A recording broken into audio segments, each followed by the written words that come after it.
Subscribe करें हमारा YouTube channel, bell icon को क्लिक करना ना भूलें, जिससे आगे आने वाले सभी यूट्यूब अपडेट्स, वीडियोस, नोटिफिकेशंस आपको मिलते रहें। नमस्कार बच्चों, मैं सपना चौधरी, आप सभी का परिष्कार परिवार में आपका हार्दिक अभिनंदन, स्वागत है। आज हम डिस्कस करेंगे आरबीएससी बोर्ड का यानी सेकंड मॉडल पेपर केमिस्ट्री का। तो देखिए, पहले आपको प्रश्न पत्र की कुछ अंक बार यहाँ पे देखने होंगे। 4 प्रकार के हमारे क्वेश्चंस हैं। पहला है ज्ञान, यानी उसके बेस पे क्वेश्चन होगा। कितने अंक बार का होगा? 17.5। अवबोध, अभिव्यक्ति, मौलिकता, टोटल आपका 56 का पेपर होगा। उसके बाद में वस्तुनिष्ठ, अति लघुत्रात्मक, शॉर्ट, लॉन्ग वाले और वेरी लॉन्ग वाले, इस प्रकार से 5 टाइप के यहाँ पे क्वेश्चंस होंगे। ये आपका अंक बार है, अलग अलग टॉपिक से कितने अंक बार का रहेगा। ये कुछ इन्फॉर्मेशन है जो कि आप इसको रीड कर लीजिएगा। तो हमारे पास यहाँ पे 4 प्रकार के सेक्शन है, A, B, C, D, यानी 4 खंड है। 4 खंडों में अलग अलग प्रकार के, अलग अलग वैरायटी के क्वेश्चंस हैं। तो सबसे पहले हमारा आता है A खंड, सेक्शन A। सबसे पहला क्वेश्चन है जिसके अंदर हमारे 9 क्वेश्चन होंगे। सारे के सारे क्वेश्चन कैसे हैं? MCQ टाइप, यानी ऑब्जेक्टिव टाइप के क्वेश्चन होंगे। एक क्वेश्चन 1 नंबर का है। टोटल 9 क्वेश्चन हमारे 9 अंक के रहेंगे। पहला क्वेश्चन है, किसी पदार्थ की अभिक्रिया की दर निर्भर करती है, यानी हमारी जो रेट ऑफ रिएक्शन है अभिक्रिया की, वो किसके ऊपर डिपेंड करेगी? सक्रिय द्रव्यमान, आणविक वजन, परमाणु वजन या फिर समकक्ष वजन। हम जानते हैं समकक्ष वजन कुछ होता ही नहीं है, लेकिन जो रेट ऑफ रिएक्शन अभिक्रिया है वो किसके ऊपर डिपेंड करती है? जो अभिक्रिया में जितने भी परमाणु सक्रिय रूप से भाग ले रहे उनके द्रव्यमान के ऊपर डिपेंड करेगी। तो ऑप्शन हो जाएगा हमारा ए, सक्रिय द्रव्यमान। सेकंड क्वेश्चन है, दर स्थिरांक और अभिक्रिया की दर समान होती है जब अभिकारकों की सांद्रता क्या रहे? 1 रहे, 0 रहे, या इन दोनों, यानी 1, 2 या इनमें से कोई भी नहीं। इसका मतलब है कि अभिक्रिया की दर और अभिक्रिया का जो रेट कांस्टेंट है वो दोनों इक्वल कब आएंगे? जब यूनिटी होगी, यानी मान कितना होगा? 1 होगा। उस टाइम पे हमारा जो रेट ऑफ रिएक्शन है और रेट कांस्टेंट है वो दोनों एक दूसरे क्या रहेंगे? इक्वल रहेंगे। थर्ड क्वेश्चन है, विशिष्ट चालकता की इकाई है, यूनिट ऑफ स्पेसिफिक कंडक्टिविटी। तो जो स्पेसिफिक कंडक्टिविटी है उसको हम शो करते हैं कप्पा के द्वारा, और कप्पा की जो वैल्यू होती है वो क्या होती है? Centimetre, ohm inverse, centimetre inverse. तो हमारा ऑप्शन हो जाएगा सी, यानी इसकी इकाई होगी वो क्या होगी? प्रतिरोध, यानी जो चालकता होती है, विशिष्ट चालकता होगी, वो इनवर्सली प्रोपोर्शनल टू होती है 1/ρ। और 1/ρ क्या होता है यहाँ पे? वो होता है विशिष्ट प्रतिरोध। तो प्रतिरोध का अगर हम बात करें तो R = ρL/A। R क्या है? प्रतिरोध है। प्रतिरोध डायरेक्टली प्रोपोर्शनल टू होता है L/A। इसका प्रोपोर्शन हटाएंगे तो क्या आएगा? ρ आएगा। अब हमें ρ का मान चाहिए होगा, तो ρ = कितना हो जाएगा? RA/L। और R क्या होता है? प्रतिरोध होता है, ओम इनवर्स। उसके बाद में हमारा यहाँ पे एरिया है और अपॉन में लेंथ, जो लंबाई उसकी इकाई यूनिट आ जाएगी। तो कट पिट की वैल्यू कितनी आ जाएगी? ये ohm inverse, centimetre inverse. Second है, सल्फाइड अयस्कों को ऑक्साइड में परिवर्तित करने का प्रक्रम है, यानी हमें देखना है यहाँ पे सल्फाइड अयस्क होंगे, लेकिन ऑक्सीजन यानी ऑक्साइड की उपस्थिति में अभिक्रिया कर रहे हैं, रिएक्शन कर रहे हैं, तो उस प्रोसेस को हम क्या कहते हैं? ऑप्शन है निष्पादन, भर्जन, निक्षालन, फेन प्लवन। तो हम जानते हैं कि ऑक्सीजन की उपस्थिति में जब सल्फाइड अयस्क जो होंगे उनको हम हीट करेंगे, गर्म करेंगे, तो प्रोसेस कहलाती है भर्जन यानी रोस्टिंग। तो ऑप्शन होगा हमारा बी। नेक्स्ट है, हाइपोफॉस्फोरस अम्ल में कितने पीएच बंद होते हैं? ऑप्शन 1, 2, 3, 4। तो सबसे पहले इसके लिए हमें स्ट्रक्चर और केमिकल फॉर्मूला आना चाहिए। हाइपोफॉस्फोरस का जो फॉर्मूला होता है वो कितना होता है? HPO2। और इसकी स्ट्रक्चर ये है, इसका मतलब 3 हाइड्रोजन, 1 फॉस्फोरस और 2 ऑक्सीजन परमाणु। तो 1, 2, 3 हाइड्रोजन हो गए, 1 फॉस्फोरस और 2 ऑक्सीजन परमाणु हो गए। अब हमें पूछा क्या है? पीएच। इसका मतलब है ये फॉस्फोरस, 1 येरा बॉन्ड और 1 येरा बॉन्ड, तो कितने हो गए टोटल? 2 पीएच बॉन्ड होंगे। नेक्स्ट है, निम्न में से उभयदंती लिगेंड पूछा है, यानी इसका मतलब है एम्बीडेंटेड लिगेंड। और एम्बीडेंटेड या उभयदंतु लिगेंड उन्हें कहेंगे वे लिगेंड जिनमें एक से अधिक साइट होती है, जो कि वो बॉन्ड बनाता है केंद्रीय धातु से, लेकिन एक टाइम पे केवल एक ही साइट को वो यूज करेगा बॉन्ड बनाने के लिए। तो देखिए, एसियन है जो कि इसके पास 2 साइट है, एक है सल्फर और दूसरी कौन सी है? नाइट्रोजन। सेकेंड है H2 मोनोडेंटेड लिगेंड है, केवल ऑक्सीजन यहाँ पे सिंगल साइट है। नेक्स्ट है NO2 जिसके अंदर एक नाइट्रोजन बाइंडिंग साइट है और दूसरी कौन सी है, ऑक्सीजन। इसका मतलब इसके पास भी है और इसके पास भी है, लेकिन एक टाइम पे केवल एक ही साइड से बॉन्ड बनाएंगे। नेक्स्ट है ऑक्सीलेटो C2O4 2-। तो हमारा ऑप्शन हो जाएगा 1 और 3, इसका मतलब है ऑप्शन ए राइट होगा। नेक्स्ट है निम्न में से सर्वाधिक अम्लीय है। इसका मतलब अम्लीय क्या होती है, हमें यहाँ पे चारों ऑप्शन एसिड दे रखा है, formic acid, acetic acid, propanoic acid और ब्यूटेरिक अम्ल। चारों ही अम्ल हैं, चारों ही H+ रिलीज करेंगे, अम्ल कहलाएंगे। लेकिन इनमें से सबसे सर्वाधिक अम्लीय कौन होगा, इसका मतलब है कि H+ त्यागने के बाद में जो नेगेटिव चार्ज बचेगा, वो नेगेटिव चार्ज अगर स्टेबल हो जाए तो वही हमारा अम्ल सबसे सर्वाधिक स्टेबल होगा। तो फॉर्मिक एसिड का फॉर्मूला क्या होता है, HCOOH, यानी यहाँ से H+ रिमूव करेगा और नेगेटिव चार्ज आएगा, ये नेगेटिव चार्ज स्टेबल होगा C डबल बॉन्ड में O-। इसका मतलब यहाँ पे रेजोनेंस के थ्रू ये स्टेबल होगा। इनमें भी ऐसा ही होगा, लेकिन यहाँ पे एसिटिक एसिड यानी एक CH3 ग्रुप और जुड़ा हुआ है, प्रोपेनिक में और CH3 ग्रुप आ गया और यहाँ पे ब्यूटेरिक में CH2 या CH3 ग्रुप और आ गया। तो CH3 ग्रुप का प्लस आई इफेक्ट होता है जो कि इलेक्ट्रॉन डेंसिटी और देंगे, तो नेगेटिव चार्ज को कम करने के बजाय और बढ़ा रहे। इसका मतलब यहाँ पे हमारा आंसर क्या होगा, फॉर्मिक एसिड, क्योंकि यहाँ पे नेगेटिव चार्ज सबसे ज्यादा स्टेबल हो रहा है रेजोनेंस के थ्रू। नेक्स्ट है प्राइमरी, सेकेंडरी और टर्शरी एल्कोहल जो होंगे उनका क्वथनांक का क्रम पूछा है कि सबसे ज्यादा क्वथनांक किसका होगा, 1 डिग्री, 2 डिग्री या 3rd डिग्री का। तो देखिए यहाँ पे हम जानते हैं कि एल्कोहल जो होता है वो हाइड्रोजन बॉन्डिंग करता है, और जिस भी एल्कोहल में जितनी ज्यादा हाइड्रोजन बॉन्डिंग होगी उसका गलना या क्वथनांक का मान उतना ही ज्यादा होगा, क्योंकि बॉन्ड मजबूत होगा तो उस बॉन्ड को तोड़ने के लिए उतनी ही ज्यादा एनर्जी की आवश्यकता रहेगी, तो टेम्परेचर बढ़ाना पड़ेगा। इसका मतलब है प्राइमरी जो एल्कोहल होता है 1 डिग्री एल्कोहल, उसमें हाइड्रोजन बॉन्डिंग सबसे प्रबल होती है, उसके बाद में सेकेंडरी और उसके बाद में टर्शरी। तो हमारा ऑप्शन हो जाएगा ए। नेक्स्ट है माल्टोज बना होता है। माल्टोज क्या, एक डाइसैकेराइड शर्करा होती है जिसका विघटन जब हम करते हैं तो 2 मोनोमर इकाइयां प्राप्त होती है, ग्लूकोज और ग्लूकोज। इसका मतलब है किससे मिलकर बना होगा, ग्लूकोज से बना होगा। तो हमारे पास सारे ऑप्शन ग्लूकोज हैं, लेकिन जो इकाई होती है इसका मतलब डी तो नहीं होगा। तो ग्लूकोज की भी कौन सी इकाइयां होती है, दोनों की दोनों अल्फा डी ग्लूकोज इकाइयां होती है। तो ऑप्शन हो जाएगा हमारा ए। ये है माल्टोज की स्ट्रक्चर जिसमें दोनों कैसे हैं, अल्फा डी ग्लूकोज। तो ये थे हमारे 9 क्वेश्चन जो कि कैसे थे, MCQ टाइप की। अब नेक्स्ट इसी में ए सेक्शन में हमारा दूसरा पार्ट चल रहा है, रिक्त स्थानों की पूर्ति कीजिए। देखिए NaCl क्रिस्टल की स्ट्रक्चर होती है, यानी आपने जो सॉलिड वाला चैप्टर उसमें पढ़ा होगा कि NaCl जो होता है वो FCC यानी फलक केंद्रित जन प्रकार की क्या बनाता है, स्ट्रक्चर बनाता है। तो हमसे ये पूछा है। नेक्स्ट, किसी सेल के एनोड पर होने वाली अभिक्रिया कौन सी होती है। हम जानते हैं कि जब सेल का फॉर्मेशन होता है तो 2 प्रकार के इलेक्ट्रोड होते हैं, कैथोड और एक एनोड। वहां पे अलग अलग प्रकार की अभिक्रिया होती है। एनोड के ऊपर कौन सी होती है, ऑक्सीडेशन यानी इलेक्ट्रॉन का रिमूव करना, और कैथोड के ऊपर क्या होगी, अपचयन होता है, रिडक्शन होता है, वहां पे इलेक्ट्रॉन ग्रहण किए जाते हैं। तो हमसे क्या पूछा है, एनोड, इसका मतलब क्या होगा, ऑक्सीडेशन। नेक्स्ट है अम्लराज एक मिश्रण है। तो अम्लराज क्या होता है, HCl और HNO3 यानी हाइड्रोक्लोरिक अम्ल और नाइट्रिक अम्ल का क्या होता है, मिक्सचर होता है। इसमें भी आपको ध्यान रखना है कि 3:1 रेशो होता है, यानी HCl का 3 पार्ट और HNO3 का 1 पार्ट होता है। तो टोटल कितना हो गया, 3:1 रेशो हो गया एक्वा रेजिया। नेक्स्ट, मैलिक अम्ल तथा फ्यूमेरिक अम्ल प्रदर्शित करता है। तो सबसे पहले हमें फॉर्मूला पता होना चाहिए। तो जो मैलिक एसिड होता है वो होता है C double bond C COOH, इधर भी COOH और इधर क्या आएगा H, इधर आएगा H। ये है मैलिक एसिड। फ्यूमेरिक एसिड क्या होता है, वो ट्रांसफॉर्म होती है। और ट्रांसफॉर्म कैसे होती है, ये COH ग्रुप इधर आ जाएगा और H ग्रुप इधर चला जाएगा। तो जो मैलिक और फ्यूमेरिक एसिड होते हैं वो आपस में सिस और ट्रांस आइसोमर होते हैं। और हमें पता है कि जो सिस और ट्रांस आइसोमर शो करते हैं वो कैसी समयावता प्रदर्शित करेंगे, ज्यामितीय प्रकार की समयावता। डबल बॉन्ड प्रेजेंट होता है इसके अंदर। नेक्स्ट है वेरी शॉर्ट, ये 8 क्वेश्चन है, यानी एक क्वेश्चन 1 नंबर का है।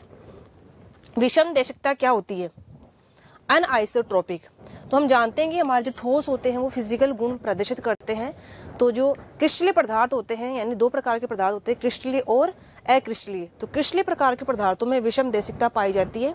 इसका मतलब इनके जो भौतिक गुण होंगे वो अलग अलग दिशाओं में क्या होंगे, अलग अलग होंगे। इसी गुण को हम क्या कहते हैं, विषम देशकता कहते हैं। नेक्स्ट है विशिष्ट चालकता को परिभाषित कीजिए। अभी हमने इसकी एमसीक्यू टाइप क्वेश्चन में इसकी इकाई देखी थी।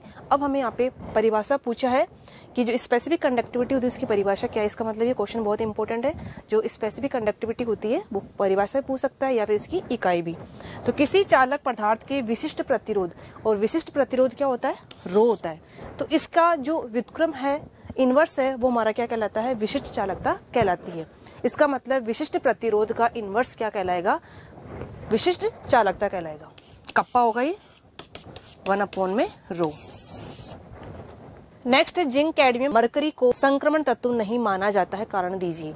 इसका मतलब है कि पहले हमें ये पता होना चाहिए ये तीनों ही तत्व या धातु कहाँ पे प्रेजेंट होती है। ये तीनों ही डी ब्लॉक की धातु होती है और सबसे लास्ट वाली यानी ये 3D की, 4D और 5D की तीनों लास्ट वाली मेटल्स प्रेजेंट होती है।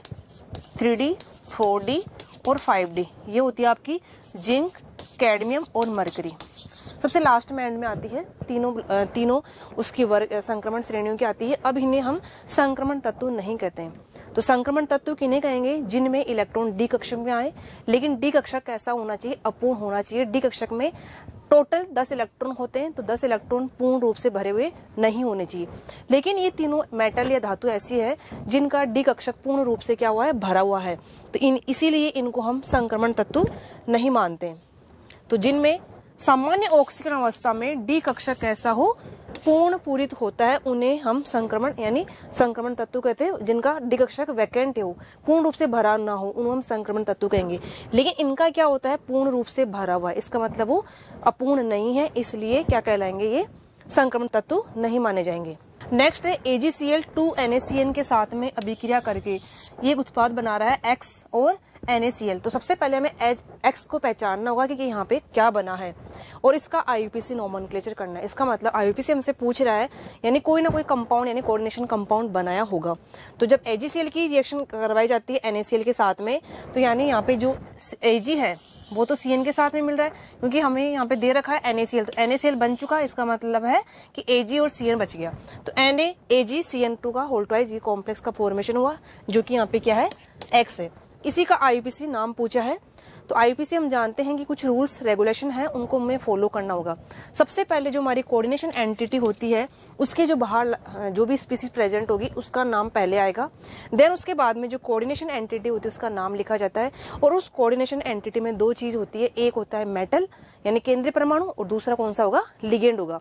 तो लिगेंड का नाम सबसे पहले लिखा जाता है और वो भी IUPAC नोमेनक्लेचर में अल्फाबेटिकली ऑर्डर में लिखा जाएगा। अगर 2 या 2 से अधिक टाइप के लिगेंड होंगे तो उनको हम अल्फाबेटिकली ऑर्डर में अरेंज करेंगे। देन उसके बाद में धातु या मेटल का नाम आएगा और मेटल के नाम के ब्रैकेट में क्या आएगा, ऑक्सीडेशन स्टेट आएगी, वो भी किस में आएगी, रोमन में आएगी। अगर हमने इसको अंक में ऐसे फर्स्ट लिख दिया तो हमारा आंसर क्या हो जाएगा, गलत हो जाएगा। इसलिए हमेशा ऑक्सीडेशन स्टेट रोमन में लिखनी होगी।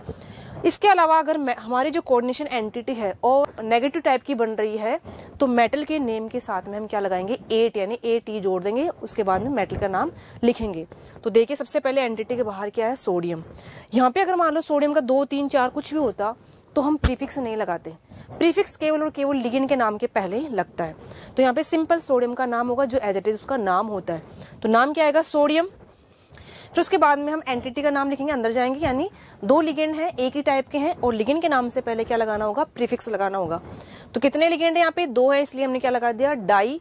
CN क्या है, साइनो, तो डाई साइनो। उसके बाद में धातु का नाम, और धातु क्या है, सिल्वर है। अर्जेंटेट लिखेंगे क्योंकि यहाँ पे जो सोडियम है, सोडियम के खुद के ऊपर +1 का आवेश होता है, लेकिन वो कॉम्प्लेक्स के ऊपर कैसा देगा, -1 आवेश देगा। इसका मतलब कोऑर्डिनेशन एंटिटी कैसे होगी, ऋणात्मक हो गई। तो अर्जेंटम +8 अर्जेंटेट हो गया और ऑक्सीडेशन स्टेट क्या आ गई, +1। कैसे आई, जिसको निकालना होता है उसको हम X मानेंगे और जो CN है जो भी लिगेंड होगा उसके आवेश को हम ऐड करेंगे और इक्वस टू करेंगे जो भी चार्ज कॉम्प्लेक्स के ऊपर दिख रहा है। तो X CN के ऊपर -1 चार्ज, तो 2 के ऊपर कितना हो जाएगा, -2 चार्ज, इक्वस टू इस Na+ का 1 चार्ज कॉम्प्लेक्स के ऊपर -1 होगा, इक्वस टू 1। तो X इक्वस टू कितना हो जाएगा, 2 - 1। इसका मतलब कितना आ गया, 1। नेक्स्ट है Cl-CS2C triple bond CCl2 Br का IUPAC नोमेनक्लेचर। यानी हमसे कोऑर्डिनेशन का भी IUPAC नाम पूछ सकता है या फिर जो ऑर्गेनिक केमिस्ट्री है उनके कंपाउंड की भी IUPAC नाम पूछ सकता है। तो देखिए इस प्रकार के क्वेश्चन में सबसे पहले हम कार्बन श्रृंखला को हमें सेलेक्ट करना होता है कि कितने मेंबर की है। तो आप देख रहे होंगे यहाँ पे स्ट्रेट लाइन है, तो हमने यहाँ पे सिलेक्ट कर लिया। तो 1 2 3 4 कार्बन इसके अंदर, इसका मतलब ब्यूट होगा। एक ट्रिपल बॉन्ड है, इसके अलावा सब्स्टिट्यूएंट प्रेजेंट है प्रतिस्थापी, तो 1 और एक 2 3 4 पोजीशन पे ऊपर प्रेजेंट है। तो 1 पे तो क्या आपका ब्रोमो है और लास्ट वाले पे क्या है Cl है। इसमें भी हमें IUPAC नॉमेनक्लेचर करते हुए अल्फाबेटिकली ऑर्डर में देखना है। तो Br पहले आएगा, B से स्टार्ट हो रहा है, क्लोरो C से स्टार्ट हो रहा है, इसलिए बाद में आएगा। तो नाम क्या हो जाएगा, ये 1 2 3 और 4 ये नंबरिंग देंगे हम कार्बन को। तो यहाँ पे सबसे पहले हाईएस्ट ऑर्डर को देंगे, तो Br को हम 1 नंबरिंग देंगे इस वाले कार्बन को। तो Br कितने पे प्रेजेंट है, 1 पे, तो 1 ब्रोमो, 4 पे क्या है Cl है, तो 4 क्लोरो, कितने कार्बन है 4 है, इसलिए ब्यूट आ गया, और 2 आइन, इसका मतलब 1 2 दूसरे कार्बन पे क्या है ट्रिपल बॉन्ड है, तो नाम हो जाएगा 1 ब्रोमो 4 क्लोरो ब्यूट 2 आइन। नेक्स्ट क्वेश्चन देखिए, समान अणुभार वाले प्राथमिक, द्वितीयक व तृतीयक एल्कोहलों के क्वथनांक का बढ़ता हुआ क्रम लिखिए। अभी इसी टाइप का क्वेश्चन हमारा उसमें भी था, MCQ टाइप में भी क्वेश्चन था। इसका मतलब है एल्कोहल है 1 डिग्री 2 डिग्री 3 डिग्री, अगर ये समान अणुभार के हैं तो उनका क्वथनांक का मान किसका ज्यादा होगा। तो सेम वही है कि जितनी ज्यादा हाइड्रोजन बॉन्डिंग होगी उतना ही क्या होगा, अणुभार उनका बढ़ता जाएगा। लेकिन हाइड्रोजन बॉन्डिंग जो होती है वो 1 डिग्री में सबसे ज्यादा होती है, देन उसके बाद में सेकंड डिग्री और लास्ट में 3rd डिग्री में। तो इनका क्वथनांक का मान भी इसी सीरीज में बढ़ता है। तो 1 डिग्री का सबसे यानी प्राथमिक एल्कोहल का क्वथनांक सबसे ज्यादा, देन उसके बाद में द्वितीयक एल्कोहल और लास्ट में 3 डिग्री का। नेक्स्ट, निम्नलिखित को उनकी क्षारीय सामर्थ्य के बढ़ते हुए क्रम में पुनः व्यवस्थित करना है। यानी हमें कुछ दे रखा है, यहाँ पे क्षार दे रखा है, तो उनको हमें सामर्थ्य देखना है कि सबसे ज्यादा क्षारीय गुण कौन प्रदर्शित करेगा।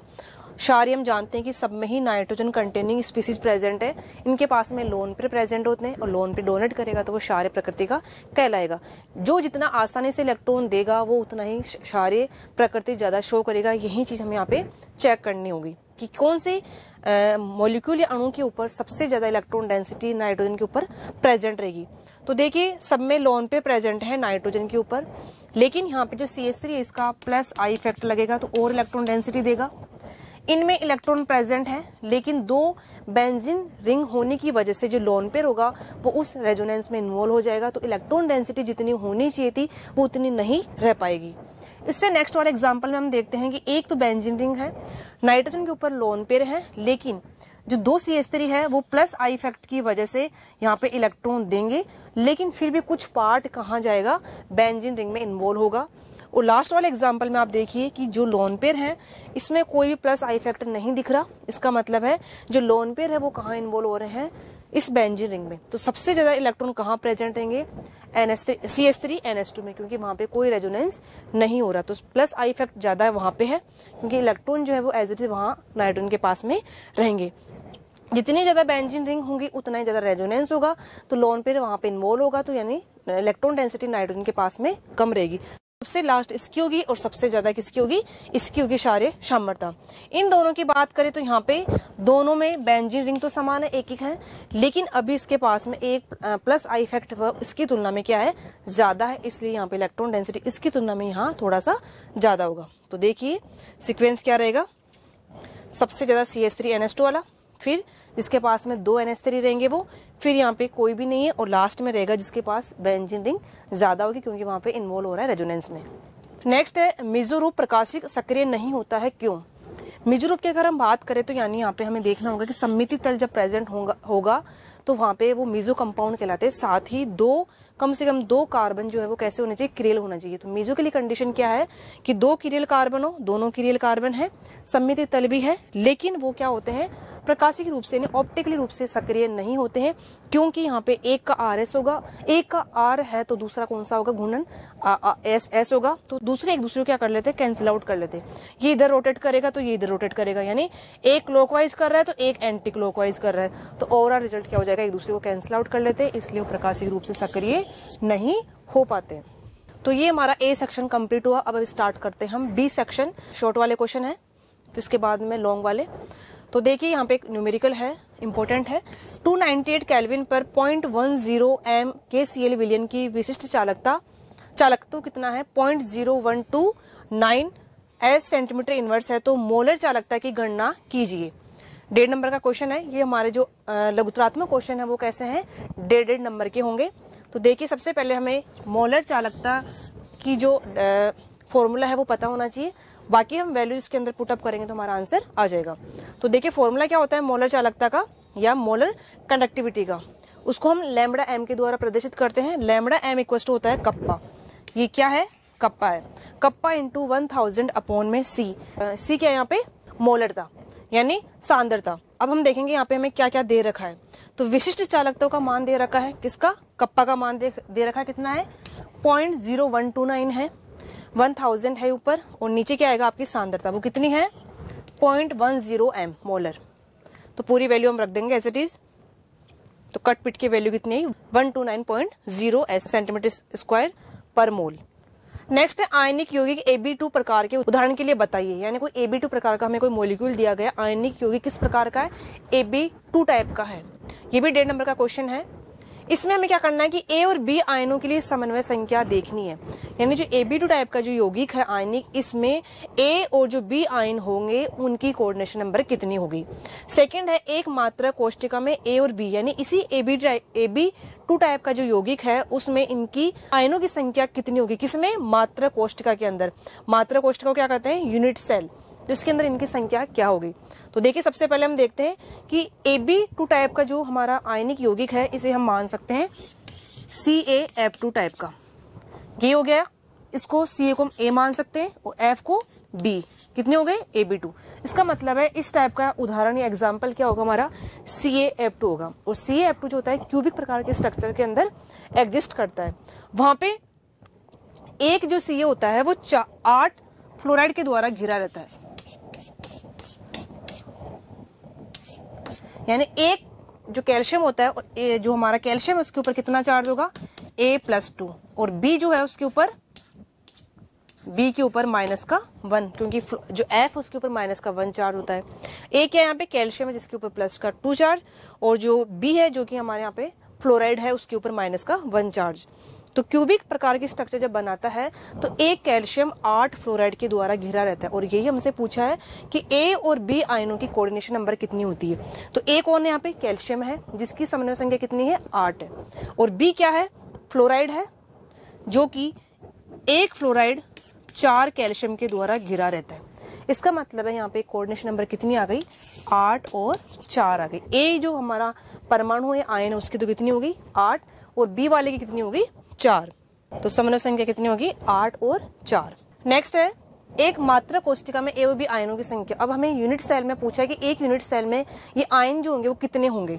तो हम जानते हैं कि क्यूबिक प्रकार के स्ट्रक्चर बनाता है Ab2 टाइप का, जो कि हमारा CaF2 टाइप का एग्जाम्पल है। तो जो ए प्रकार का जो आयन है वो कहाँ प्रेजेंट होता है, वो कोनों के ऊपर होता है और फलक के ऊपर होता है।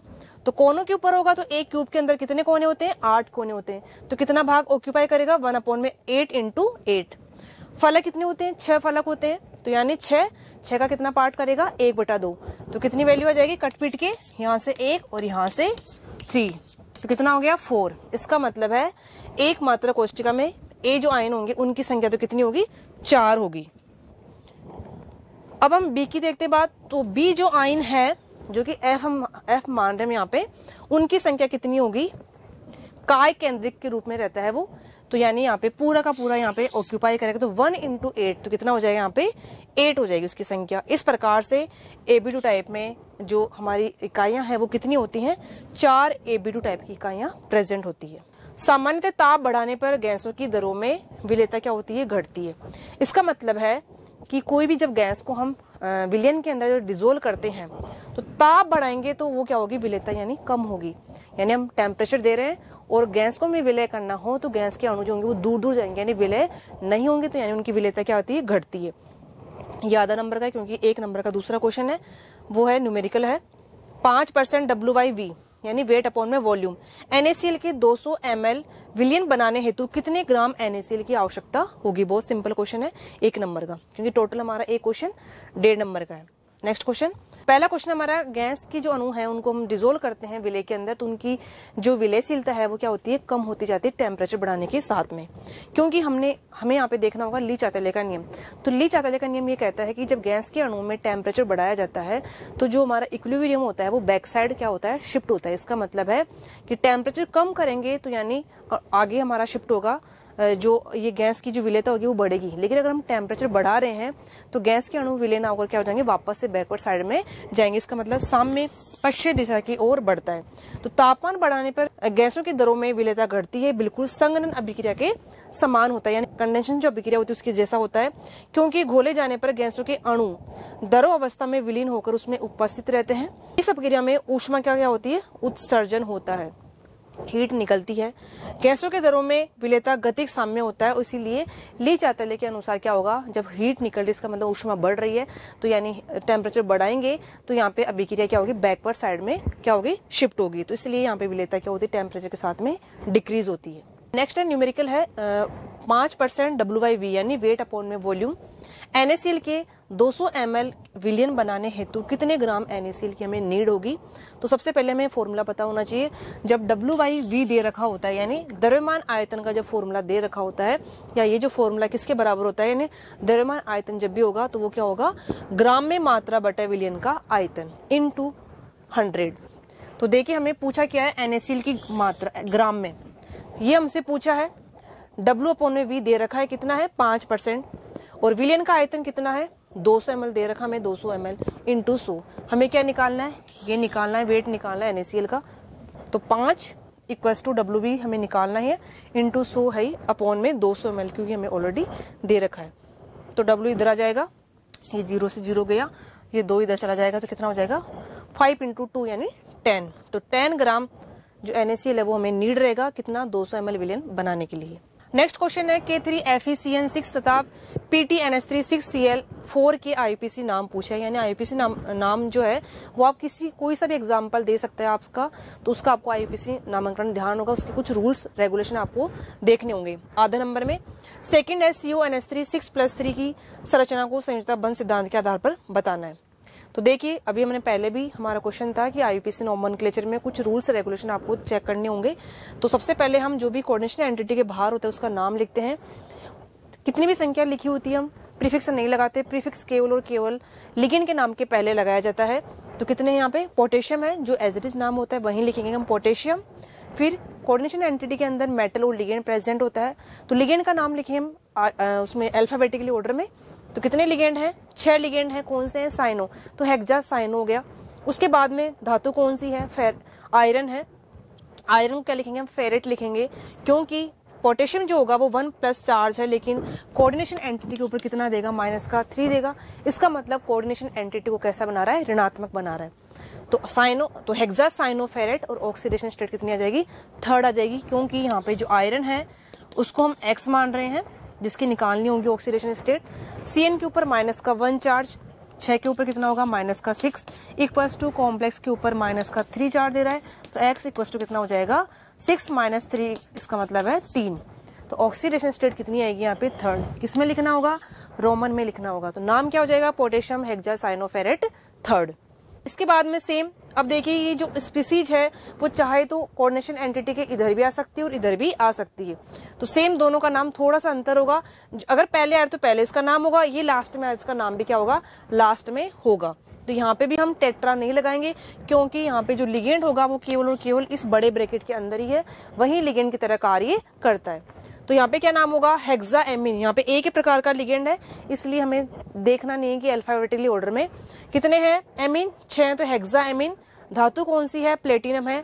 उसके बाद में ऑक्सीडेशन स्टेट, यानी जो Cl जो होता है उसके ऊपर -1 चार्ज होता है, चार्ज हमेशा क्रॉस में लिखा जाता है। Cl के ऊपर -1 चार्ज, 4 के ऊपर कितना होगा, -4, कॉम्प्लेक्स के ऊपर कितना देगा, +4। तो यानी ये जो NH3 है वो उदासीन लिगेंड है, इसका कोई चार्ज नहीं होता। तो मेटल की ऑक्सीडेशन स्टेट कितनी आएगी, +4 आएगी। और लास्ट में हम क्या लिखेंगे, क्लोराइड लिखेंगे, क्लोरो नहीं लिखेंगे, क्योंकि क्लोरो जो होता है वो लिगेंड का नेम होता है, और लिगेंड कहाँ प्रेजेंट होता है, इस कोऑर्डिनेशन एंटिटी के अंदर प्रेजेंट होता है। नेक्स्ट है CuNH3 6+3 यानी कोबाल्ट हेक्साइमिन कोबाल्ट +3 जो आयन है उसका हमें संकरण या जो विविटी है उसके बारे में उसकी संरचना बतानी होगी। तो देखिए जब भी संरचना का क्वेश्चन आए तो आपको ध्यान रखना होगा कि हमें इसका संकरण निकालना होगा। जैसे संकरण निकल के आ जाएगा उसके हम स्ट्रक्चर ड्रॉ कर सकते हैं। तो कोबाल्ट जो होगा कितने पे आता है 27 पे आता है, इसका एटॉमिक नंबर 27 होता है। इलेक्ट्रॉनिक कॉन्फ़िगरेशन कितना होगा 3d7 4s2 होगा। 4p और 4d इसका वैकेंट कक्षक है। अब हमें चेक करना होगा कि यहाँ पे धातु जो है उसकी ऑक्सीकरण अवस्था कितनी है। तो कोबाल्ट का परमाणु क्रमांक 27 यानी 3d7 4s2, 3 इलेक्ट्रॉन रिमूव होंगे। पहले 2 इलेक्ट्रॉन s के जाएंगे और 1 d का जाएगा। कितने इलेक्ट्रॉन निकल गए 3 रिमूव होंगे। तो अब कितना रिमेनिंग इलेक्ट्रॉनिक कॉन्फ़िगरेशन कितना आएगा 3d6 आएगा। तो इलेक्ट्रॉन रिमूव करने के बाद में हमें चेक करना है कि यहाँ पे जो लिगेंड होगा वो कैसा है, स्ट्रॉन्ग फील्ड है या फिर वीक फील्ड है। अगर स्ट्रॉन्ग फील्ड लिगेंड होगा तो इलेक्ट्रॉनों का युग्मन करवाना होगा, क्योंकि इलेक्ट्रॉन को युग्मन करवाने के लिए हमें एक्स्ट्रा एनर्जी की आवश्यकता होती है और वो एक्स्ट्रा एनर्जी कौन प्रोवाइड कराता है, वो स्ट्रॉन्ग फील्ड लिगेंड करवाएगा। तो जितने भी इलेक्ट्रॉन है उनका हमें पेयर करना है। अगर 8 इलेक्ट्रॉन होंगे तो 4 पेयर बनेंगे, 6 होंगे तो 3 पेयर बनेंगे। तो यहाँ पे रिमेनिंग इलेक्ट्रॉन 6 इलेक्ट्रॉन बचे, 6 का पेयर बनाएंगे तो कितना होगा 3 पेयर। तो यानी 3d6 का यहाँ पे 3 पेयर बन गए। अब उसके बाद में हमें चेक करना होगा कि कितने लिगेंड अटैच हैं। तो कोऑर्डिनेशन नंबर हमारे यहाँ पे कितनी है, कोबाल्ट में 6 दे रहे, किसका मतलब है 6 लिगेंड जुड़े हुए हैं। तो जब कोऑर्डिनेशन बॉन्ड बनता है धातु और लिगेंड के मध्य तो वहां पे कोऑर्डिनेशन बॉन्ड बनेगा। कोऑर्डिनेशन बॉन्ड के लिए पूरा का पूरा कक्षक कैसा होना चाहिए, वैकेंट होना चाहिए, क्योंकि एक लिगेंड 2 इलेक्ट्रॉन एक साथ डोनेट करेगा तो पूरा कक्षक कैसा होना चाहिए, वैकेंट होना चाहिए। तो यहाँ तक तो ऑलरेडी इलेक्ट्रॉन पहले से फिलअप थे। इधर से स्टार्टिंग से हम देखेंगे कि कौन कौन से कक्षक वैकेंट है। तो 1 2 किसके हैं डी के, 1 एस का और 3 किसके हैं पी के। तो हमें आगे खाली वाला से कोई मतलब नहीं है, जितनी रिक्वायरमेंट है उतने ही कक्षकों के क्या करवाएंगे, मिक्सिंग करवाएंगे। तो 1 2 3 4 5 6 ये 6 कक्षक आपस में मिक्स होंगे और मिक्स होने के बाद में सभी 6 प्रकार के समान ऊर्जा वाले हाइब्रिड कक्षकों का निर्माण करेंगे। और हाइब्रिड क्या होगा, यहाँ पे D2sp3 होगा, क्योंकि 2 कक्षक इसके पार्टिसिपेट करे, डी के जो भाग ले रहा है उनकी संख्या उनके मात्रे के ऊपर लिख देंगे। तो डी के 2, एस का 1, इसलिए हम यहाँ पे मेंशन नहीं करते। पी में कितने हैं 3, तो संकरण का प्रकार क्या निकल के आया D2sp3। इसका मतलब 3 4 5 6 कक्षक पार्टिसिपेट कर रहे हैं। जब इलेक्ट्रॉनों का पुनर्वितरण होगा तो वापस इन इलेक्ट्रॉनों को हम एक साथ लिखेंगे, क्योंकि अब 6 कक्षकों की जो ऊर्जा है वो कैसी है, बिल्कुल बराबर है। अब यहाँ पे जो NH3 होगा वो अपना लोन पेयर डोनेट करके क्या बनाएगा, कोऑर्डिनेट बॉन्ड बनाएगा। तो कितने कोऑर्डिनेट बॉन्ड बनेंगे, 6 कोऑर्डिनेट बॉन्ड बनेंगे। और जब संकरण D2sp3 हो या फिर sp3d2 हो, दोनों में सेम स्ट्रक्चर बनती है। कौन सी बनती है, अष्टफलकीय। अष्टफलकीय का मतलब समन्वय संख्या 8 नहीं होती, अष्टफलकीय का मतलब है 8 फलक होते हैं, लेकिन समन्वय संख्या कितनी होती है 6 होती है। तो इसकी संरचना कैसे बनेगी, ये कोबाल्ट और ये 1 2 3 4 5 6 यहाँ पे क्या आ जाएंगे, NH3 आ जाएंगे। इसको बोलते हैं अष्टफलकीय स्ट्रक्चर। और ये आवेश आपको दिखाना है कॉम्प्लेक्स के ऊपर +3। इस प्रकार से VVT के थ्रू हमने ये चेक कर ली इसकी स्ट्रक्चर, संरचना और संकरण क्या होगा। नेक्स्ट है, ये भी 1.5 नंबर का है, निम्नलिखित रासायनिक अभिक्रियाओं को पूर्ण कीजिए। तो देखिए यहाँ पे रिएक्शन, तीनों रिएक्शन दे रखी है, तीनों रिएक्शन किसकी उपस्थिति में हो रही है ये भी दे रखा है। हमें केवल क्या पूछा है, इसका उत्पाद यानी अभिक्रिया को पूर्ण करनी है। तो पहले ही कुछ रिएक्शन तो आपको डायरेक्ट नेम वाइज रिएक्शन मिल जाएगी और कुछ रिएक्शन नेम वाइज नहीं होगी, यानी नेम रिएक्शन नहीं होगी। तो आपको वहां पे देखना होगा कि कौन सी नेम रिएक्शन है कौन सी नहीं है, तो आपको ध्यान रखना है। तो यानी यहाँ पे भी तीनों रिएक्शन है वो कहीं ना कहीं किसी न किसी नेम रिएक्शन के नाम से जानी जाती है। आप देख रहे होंगे क्लोरोबेंजीन जो है CH3Cl के साथ में एल्किल हैलाइड के साथ में जब रिएक्शन करवाते हैं निर्जल AlCl3 की उपस्थिति में, तो याद आ रहा होगा कौन सी रिएक्शन होगी, ये फ्रीडल क्राफ्ट रिएक्शन होगी। और फ्रीडल क्राफ्ट रिएक्शन में एल्काइलेशन होता है किसकी उपस्थिति में, निर्जल AlCl3 की उपस्थिति में। और वहां पे भी 2 प्रकार के उत्पाद बनते हैं। इसका मतलब है CH3 ग्रुप आकर यहाँ पे जुड़ेगा, या तो ऑर्था पोजीशन पे या फिर पैरा पोजीशन के ऊपर। 2 प्रकार के उत्पाद बनेंगे, लेकिन मेजर कौन सा होगा, मेजर होगा हमारा पैरा वाला। पैरा वाला क्यों होगा, क्योंकि स्टेरिक हिंड्रेंस की वजह से ऑर्थो वाला जो उत्पाद होता है वो कम स्टेबल होता है। तो जो हमारा पैरा वाला है 1-क्लोरो-4-मेथिल बेंजीन, ये स्टेबल उत्पाद या मुख्य प्रकार का उत्पाद रहेगा। तो पहली रिएक्शन कौन सी है, Friedel craft reaction. Second reaction पे आपको देख के याद आ रहा होगा कौन सी है, एल्किल हैलाइड की रिएक्शन जब सोडियम धातु के साथ में करवाते हैं और शुष्क ईथर की उपस्थिति में, तो किसका फॉर्मेशन होता है? एल्किन का फॉर्मेशन होता है, साथ में सोडियम धातु रिलीज होती है। यानी यहाँ पे एल्किल हैलाइड और सोडियम की उपस्थिति में एल्किन का फॉर्मेशन किसकी उपस्थिति में? ड्राई ईथर की उपस्थिति में करवाते हैं, तो ये वुड्स रिएक्शन कहलाती है। नीचे वाली रिएक्शन है एसिड क्लोराइड यानी RC डबल बॉन्ड में OCl की रिएक्शन जब पैलेडियम BSO4, ये भी एक आपका क्या है? रिएजेंट है, इसकी उपस्थिति में करवाएंगे तो यहाँ पे क्या आ रहा है? आप देख रहे होंगे इस Cl की जगह क्या आ रहा है? H आ रहा है, और ये H2 की उपस्थिति में होती है। कौन सी अभिक्रिया है? रोजेनमुंड अभिक्रिया है। तो यानी यहाँ पे भी क्या होगा? रिडक्शन होगा, और रिडक्शन के साथ में Cl जो होगा वो H के द्वारा प्रतिस्थापित हो जाता है। इसका मतलब यहाँ पे रिडक्शन होता है। तो PdBSO4 की उपस्थिति में जो रिडक्शन होता है वो रोजेनमुंड रिडक्शन के नाम से जाना जाता है। नेक्स्ट है ग्रेबिल थैलामाइड संश्लेषण अभिक्रिया। क्या होती है इसके हमें देखना है कि इसके थ्रू हमें, तो बहुत इंपॉर्टेंट रिएक्शन है ग्रेबिल थैलामाइड रिएक्शन भी। तो यहाँ पे हम क्या करवाते हैं कि थैलिक एसिड जो होता है उसको हम पहले हीट करते हैं। हीट करने से क्या बन जाएगा? थैलिक एनहाइड्राइड बन जाएगा। इस थैलिक एनहाइड्राइड की रिएक्शन जब अमोनिया से करवाते हैं तो थैलामाइड बनता है, और इस थैलामाइड को KOH के साथ में रिएक्शन करवाने पर पोटेशियम थैलामाइड बन जाएगा, और लास्ट में एल्किल हैलाइड से अभिक्रिया करवाने पर एन एल्किल थैलामाइड बन जाएगा। और उसका जब जल अपघटन करवाते हैं तो हमें क्या प्राप्त होती है? प्राथमिक एमीन। ये इंपॉर्टेंट है कि गैब्रियल थैलामाइड ऐसी रिएक्शन है जिसके थ्रू हम प्राथमिक प्रकार की जो एमीन है उसको प्राप्त कर सकते हैं। तो देखिए इसकी सिंथेसिस कैसी है। ये थैलामाइड है, एन लग गया यहाँ पे।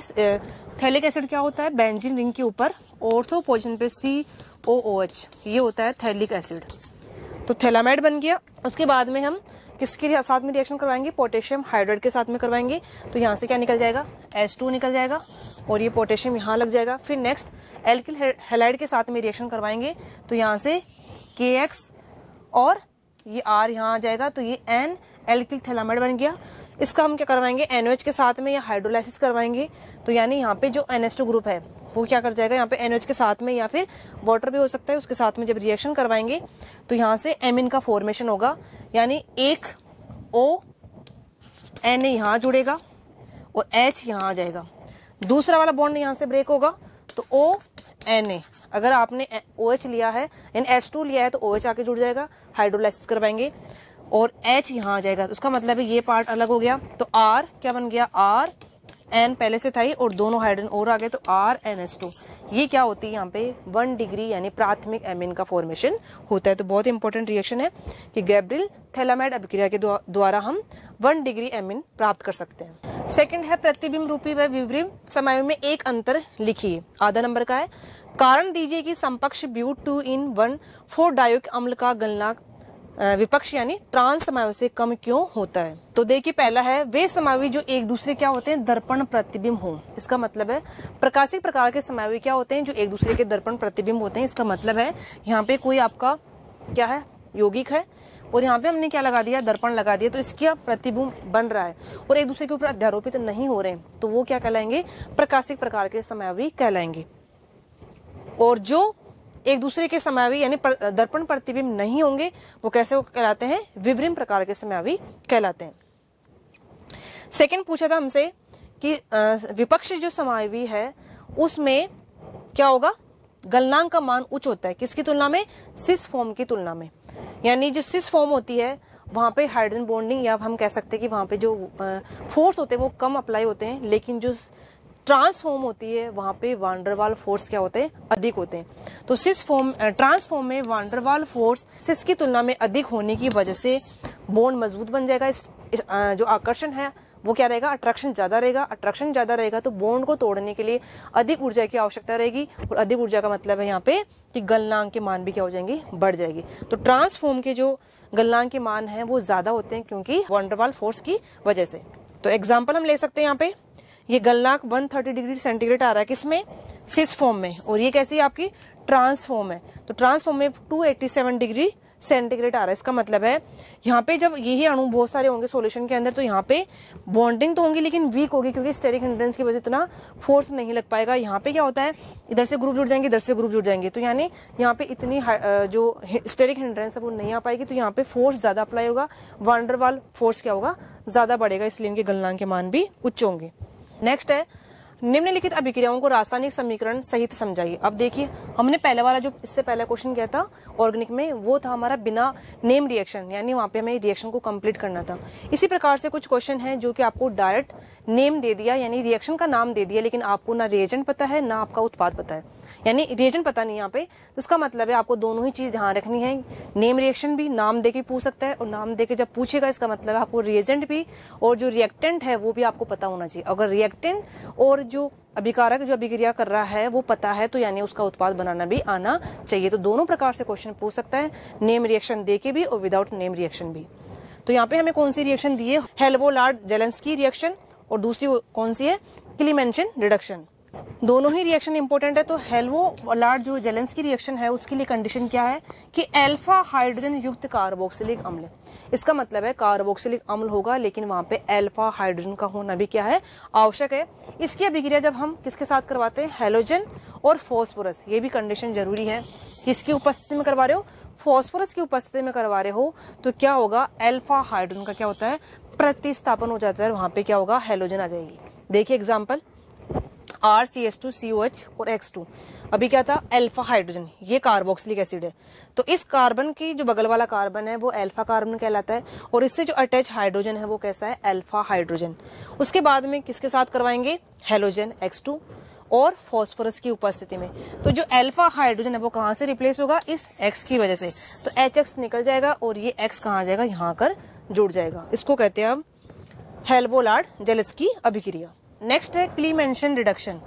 जब कार्बोनिल यौगिकों में अपचयन होता है इनका, किसकी उपस्थिति में? जिंक अमलगम और सांद्र एसिल की उपस्थिति में करवाते हैं, तो किसका फॉर्मेशन हो रहा है? एल्केन हो रहा है। इसका मतलब है क्लीमेंशन रिडक्शन के द्वारा भी हम कार्बोनिल से क्या प्राप्त कर सकते हैं? एल्केन। तो ये भी एक अच्छी रिएक्शन है। तो यानी आपको एक पेज के अंदर जितनी भी नेम रिएक्शन है उनको आपको एक चार्ट बना लेना चाहिए, कौन सा रिएजेंट काम कर रहा है, कौन सा रिएक्टेंट है और कौन सा उत्पाद बन रहा है। तो देखिए ये क्या है? कार्बोनिल कंपाउंड है, कीटोन। इसका रिडक्शन करवाएंगे किसकी उपस्थिति में? जिंक और Hg। अमलगम क्या होता है? जब अमलगम किसी भी धातु के साथ में प्रेजेंट होती है तो उसे हम अमलगम कहते हैं। तो किसका यहाँ पे? जिंक है, तो इसलिए नाम हो जाएगा जिंक अमलगम। किसकी उपस्थिति में? सांद्र यानी कंसंट्रेट एसिल की उपस्थिति में करवाएंगे। तो कार्बोनिल कंपाउंड किसमें चेंज हो रहा है? RCH2R यानी एल्केन का फॉर्मेशन हो रहा है। इसका मतलब है इस ग्रुप से क्या बना रहा है? वो CH2 ग्रुप। तो हम सीधा सिंपल कह सकते हैं कि C डबल बॉन्ड में O ग्रुप किसमें कन्वर्ट हो रहा है? CH2 में। किसकी उपस्थिति में? जिंक अमलगम और सांद्र एसिल की उपस्थिति में। इसे हम क्या कहते हैं? क्लीमेंशन रिडक्शन। तो क्लीमेंशन रिडक्शन इसकी उपस्थिति में होता है। नेक्स्ट है PCl5 बहुत क्रियाशील है और अपघटित होकर अधिक स्थायी सममित संरचना को वाले PCl4+ तथा PCl6- आयनों में विभक्त हो जाता है, क्यों?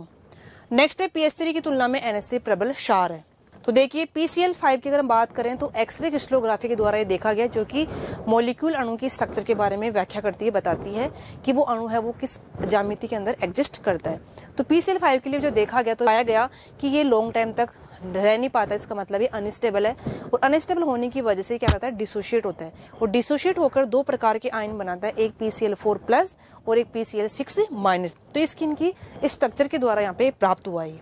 किसके द्वारा? एक्सरे क्रिस्टलोग्राफी के द्वारा। तो इस प्रकार से PCl5 दो आयन बनाता है अपनी, PCl4+ और एक दूसरा कौन सा है? PCl6- में। तो यहाँ पे इसका संकरण क्या आएगा? sp3 आएगा, और sp3 संकरण जब होगा तो ज्यामिति क्या होगी? यहाँ पे S चतुष्फल की। यहाँ पे sp3d2 इसका संकरण है और ज्यामिति क्या होगी? अष्टफल की। तो दोनों की स्ट्रक्चर के द्वारा पता किया गया है कि जो PCl5 है, PCl5 ना रहकर इन दोनों ज्यामिति के अंदर क्या करता है? एग्जिस्ट करता है। नेक्स्ट है PH3 की तुलना में NH3 प्रबल क्षार है। अभी हमने देखा था पहले NH3 वाले एमिन वाले की कौन क्षारीय सामर्थ्य देता है। इसका मतलब है इलेक्ट्रॉन लूज करने की टेंडेंसी किसकी ज्यादा है? तो अगर देखा जाए तो ऊपर से नीचे की ओर जा रहे हैं, तो यानी 15 वर्ग में साइज बढ़ रही है तो इलेक्ट्रॉन ज्यादा दे सकता है। लेकिन यहाँ पे किसके पास में कितना इलेक्ट्रॉन डेंसिटी ज्यादा रहेगा? तो यानी ऊपर से नीचे की ओर जाएंगे तो आकार बढ़ेगा, तो इलेक्ट्रॉन डेंसिटी भी क्या हो जाएगी? वितरित रहेगी, ज्यादा दूर फैलेगी। लेकिन नाइट्रोजन एटम है, एक तो उसकी इलेक्ट्रॉन नेगेटिविटी ज्यादा है इसलिए ज्यादा इलेक्ट्रॉन खींचेगा, दूसरा उसका आकार छोटा होने की वजह से इलेक्ट्रॉन डेंसिटी वहां पे एक जगह ज्यादा रहेगी। तो नाइट्रोजन का आकार छोटा होने की वजह से फास्फोरस की तुलना में छोटा आकार है इसलिए, और इसकी दूसरी क्या है? इसकी विद्युत ऋणता अधिक होने की वजह से ये क्या कहलाएगा? प्रबल क्षार कहलाएगा, यानी इलेक्ट्रॉन डेंसिटी ज्यादा होती है। नेक्स्ट है डिटॉल के दो अवयवों के नाम बताइए, और है दूसरा है सैकरिन का रासायनिक नाम लिखिए। तो देखिए डिटोल बहुत सारे अवयवों के द्वारा मिलकर बना होता है, अलग अलग इसके अंदर अवयव प्रेजेंट होते हैं, लेकिन हमसे 2 का नाम पूछा है तो कोई से भी 2 नाम आप लिख सकते हो। तो पहला है क्लोरोजाइलिनोल तथा आइसोप्रोपेनोल, इन दोनों का मिश्रण है, और भी बहुत सारे हैं लेकिन हमसे 2 ही पूछा है। नेक्स्ट है सेक्रिन का रासायनिक नाम क्या है, तो नाम क्या होगा 1,2 बेंज आइसोथायोजोल, ये इसकी स्ट्रक्चर है। केमिकल फॉर्मूला क्या होगा C7H5NO3, ये इसकी स्ट्रक्चर है, और इसका नाम क्या हो जाएगा 1,2 बेंज आइसोथायोजोल। उसके बाद में बहुलकों की मोनोमर इकाई पूछी है, यानी बहुलक बहुत सारे होंगे आपके सिलेबस में, हमने देखा होगा 8, 9, 10 यानी इस प्रकार से बहुलक है, और हर एक बहुलक अलग अलग प्रकार की मोनोमर इकाइयों से मिलकर बना होता है और लंबी एक श्रृंखला का निर्माण करता है जिसे हम बहुलक कहते हैं। तो हर एक की एक स्पेसिफिक अलग मोनोमर इकाई होती है, तो वही मोनोमर इकाई यहाँ से पूछी गई है। तो 3 प्रकार के यहाँ पे हमने लिए हैं बहुलक, नायलॉन 66, टेफ्लॉन और बेकेलाइट। इसके अलावा कोई सा भी पूछ सकता है इनमें, तो ये भी आपको इंपॉर्टेंट ध्यान रखना है उनकी मोनोमर इकाइयों को। पहला है नायलॉन 66, तो देखिए यहाँ पे नायलॉन 66 जो होता है वो 2 मोनोमर इकाइयों से मिलकर बना होता है। कौन कौन सी होती है, एडिपिक एसिड और हेक्सामिथाइलिन डाइएमीन। यह है एडिपिक एसिड जिसके अंदर 2 कार्बोक्सिलिक समूह होते हैं और 4 CH2 ग्रुप होते हैं। तो 4 CH2 ग्रुप ये हो गए, और 5 और 6 ये कार्बन कितने हो गए, टोटल 6 कार्बन हो गए। तो एडिपिक एसिड में टोटल कितने कार्बन होते हैं, 6 कार्बन होते हैं। इसी प्रकार से हेक्सामिथाइलिन डाइएमीन, तो इसमें नाम से पता चल रहा है हेक्सामिथाइलिन, इसका मतलब है 6 कार्बन होंगे, 1 2 3 4 5 6, तो यानी 6 कार्बन। तो 6 इसीलिए इसका नाम है कि नायलॉन 66 में टोटल यानी 6 यानी 2 मोनोमर इकाइयों में 6 कार्बन होते हैं, इसलिए इसका नाम क्या हो गया नायलॉन 66 या नायलॉन 66 के नाम से भी अपन जानते हैं। ये दोनों यहाँ आपस में जब रिएक्ट होंगे तो यानी कंडेंसेशन प्रकार का, संघनन प्रकार की अभिक्रिया होती है, तो यहाँ से क्या निकल जाएगा, H2O निकल जाएगा, H2 निकल जाएगा यहाँ से, और C डबल बॉन्ड में ONH2 बॉन्ड आ जाएगा। इस प्रकार से एक लंबी श्रृंखला का निर्माण होगा, फिर आगे से मोनोमर इकाइयां जुड़ती जाएगी और एक लंबी श्रृंखला का निर्माण करेगी, जिसको हम क्या कहते हैं, नायलॉन 66 बहुलक। तो आपसे केवल मोनोमर इकाई पूछी थी, कौन सी मोनोमर इकाई प्रेजेंट होती है। सेकंड है टेफ्लॉन, तो टेफ्लॉन जो होता है C डबल बॉन्ड C और F है, टेट्राफ्लोरोइथेन। इसका जब हम पॉलीमराइजेशन करेंगे तो यहाँ पे क्या जाएगा, डबल बॉन्ड हट जाएगा और ये इकाई बार बार क्या होगी, रिपीट होगी, इसलिए हमने यहाँ पे क्या लगा दिया, N लगा दिया। तो यही इसकी मोनोमर इकाई है टेट्राफ्लोरोइथेन, और वो क्या बना लेगा, टेफ्लॉन बना लेगा। टेफ्लॉन का जो यूज होता है वो नॉन स्टिकर बर्तन को बनाने में काम में लिया जाता है। नेक्स्ट है बेकेलाइट। बेकेलाइट जो होता है वो फिनोल तथा फॉर्मेल्डिहाइड, इन दोनों की जब रिएक्शन करवाई जाती है तो यहाँ पे ऑर्थो पोजीशन पे क्या जाएगा, CH2 ग्रुप हो जाएगा, और फिर आगे से आगे जुड़कर यानी H2 ग्रुप निकाल, एक फिनोल दूसरा फिनोल और बीच में आएगा फॉर्मेल्डिहाइड, तो यानी यहाँ CH2 जुड़ जाएगा और यहाँ से H और OH निकल के इस प्रकार से H2 निकाल देंगे और ये बेकेलाइट बन जाएगा। तो यही इकाई बार बार रिपीट हो गई और बेकेलाइट का फॉर्मेशन करेगी। ये जो बेकेलाइट होता है ये हमारे जो बिजली के स्विच बोर्ड होते हैं वहाँ पे काम में लिया जाता है। तो हमसे केवल क्या पूछा था, मोनोमर इकाई, इसके अलावा इनका यूज यानी एप्लीकेशन पार्ट है वो भी आपको पता होना चाहिए। नेक्स्ट है वास्तविक विलयन एवं कोलैडिक विलयनों में 4 अंतर बताइए, यानी 4 अंतर में बताने हैं। तो वास्तविक विलयन क्या होंगे, कोलैडिक विलयन क्या होंगे। तो देखिए वास्तविक विलयन है जिसको अपन डिसोल्व करते हैं, जैसे चीनी और जल का जो सॉल्यूशन है वो एक प्रकार का वास्तविक विलयन होता है। उसके कणों को अपन देख नहीं सकते, यानी पूरा का पूरा कंप्लीटली डिसोल्व हो जाए, उनको अल्ट्रा सूक्ष्म दर्शी के द्वारा भी देखना पॉसिबल नहीं है।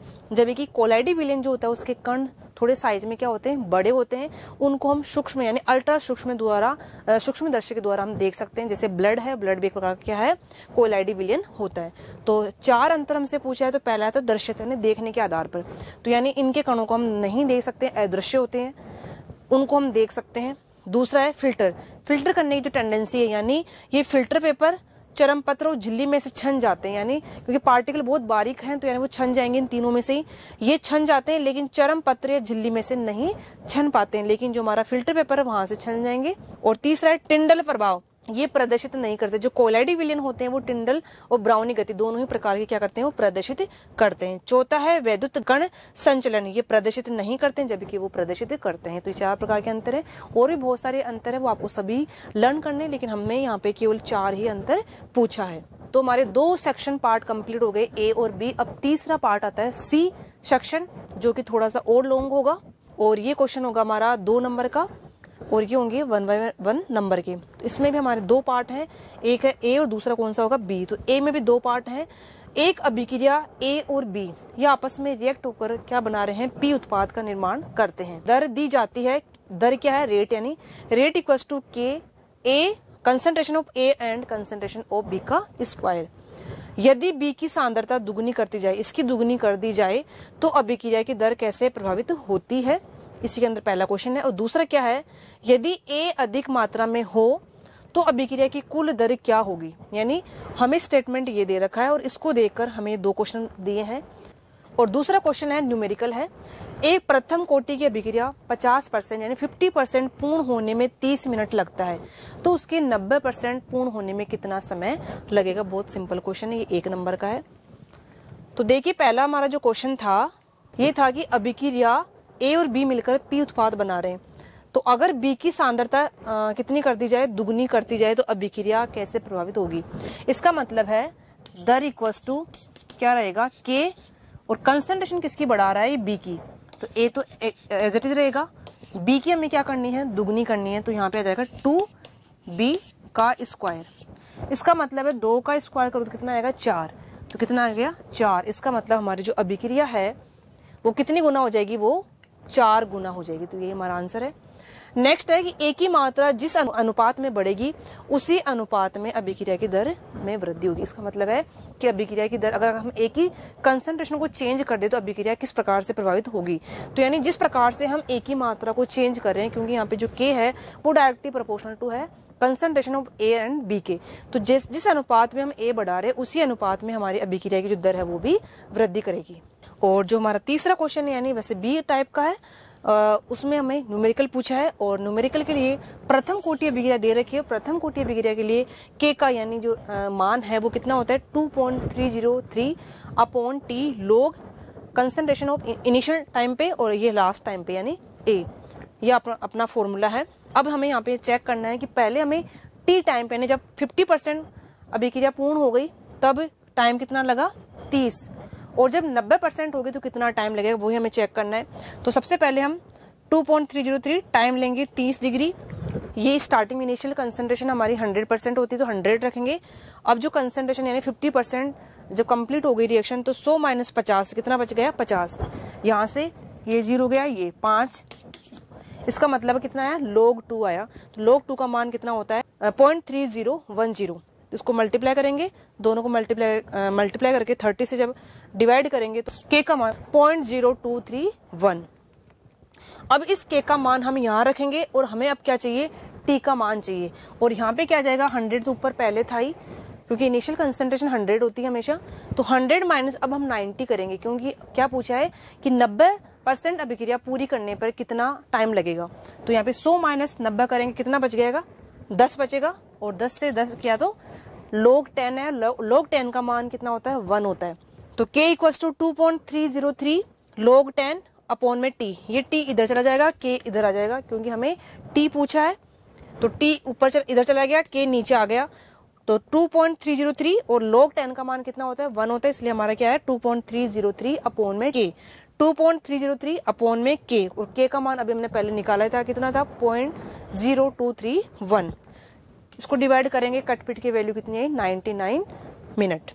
नेक्स्ट क्वेश्चन है 3 नंबर का क्वेश्चन है ये, सी सेक्शन में, यानी यहाँ पे जो सी सेक्शन वाले पार्ट है वो कितने नंबर के रहेंगे, 3 नंबर के। अधिशोषण समतापो वक्र से फ्रेंडलिच समीकरण स्थापित कीजिए, इसकी सहायता से के और एन के मान ज्ञात कीजिए। तो देखिए पहले तो हमें पता होना चाहिए फ्रेंडलिच समीकरण क्या कहती है, किसके बीच में ग्राफ प्लॉट किया जाता है।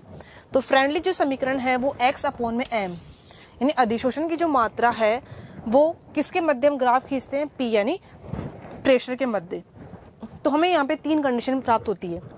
तो फ्रेंडलिच ने अधिशोषण की मात्रा x अपॉन में m तथा P यानी प्रेशर के मध्य जब परिवर्तन किया तो गणितीय रूप से ये समझाया कि यहाँ पे समतापी प्रकार का वक्र हमें प्राप्त होता है। और इस समतापी जो ग्राफ है, आरेख है, इसमें 3 चीजें में मिलेगी।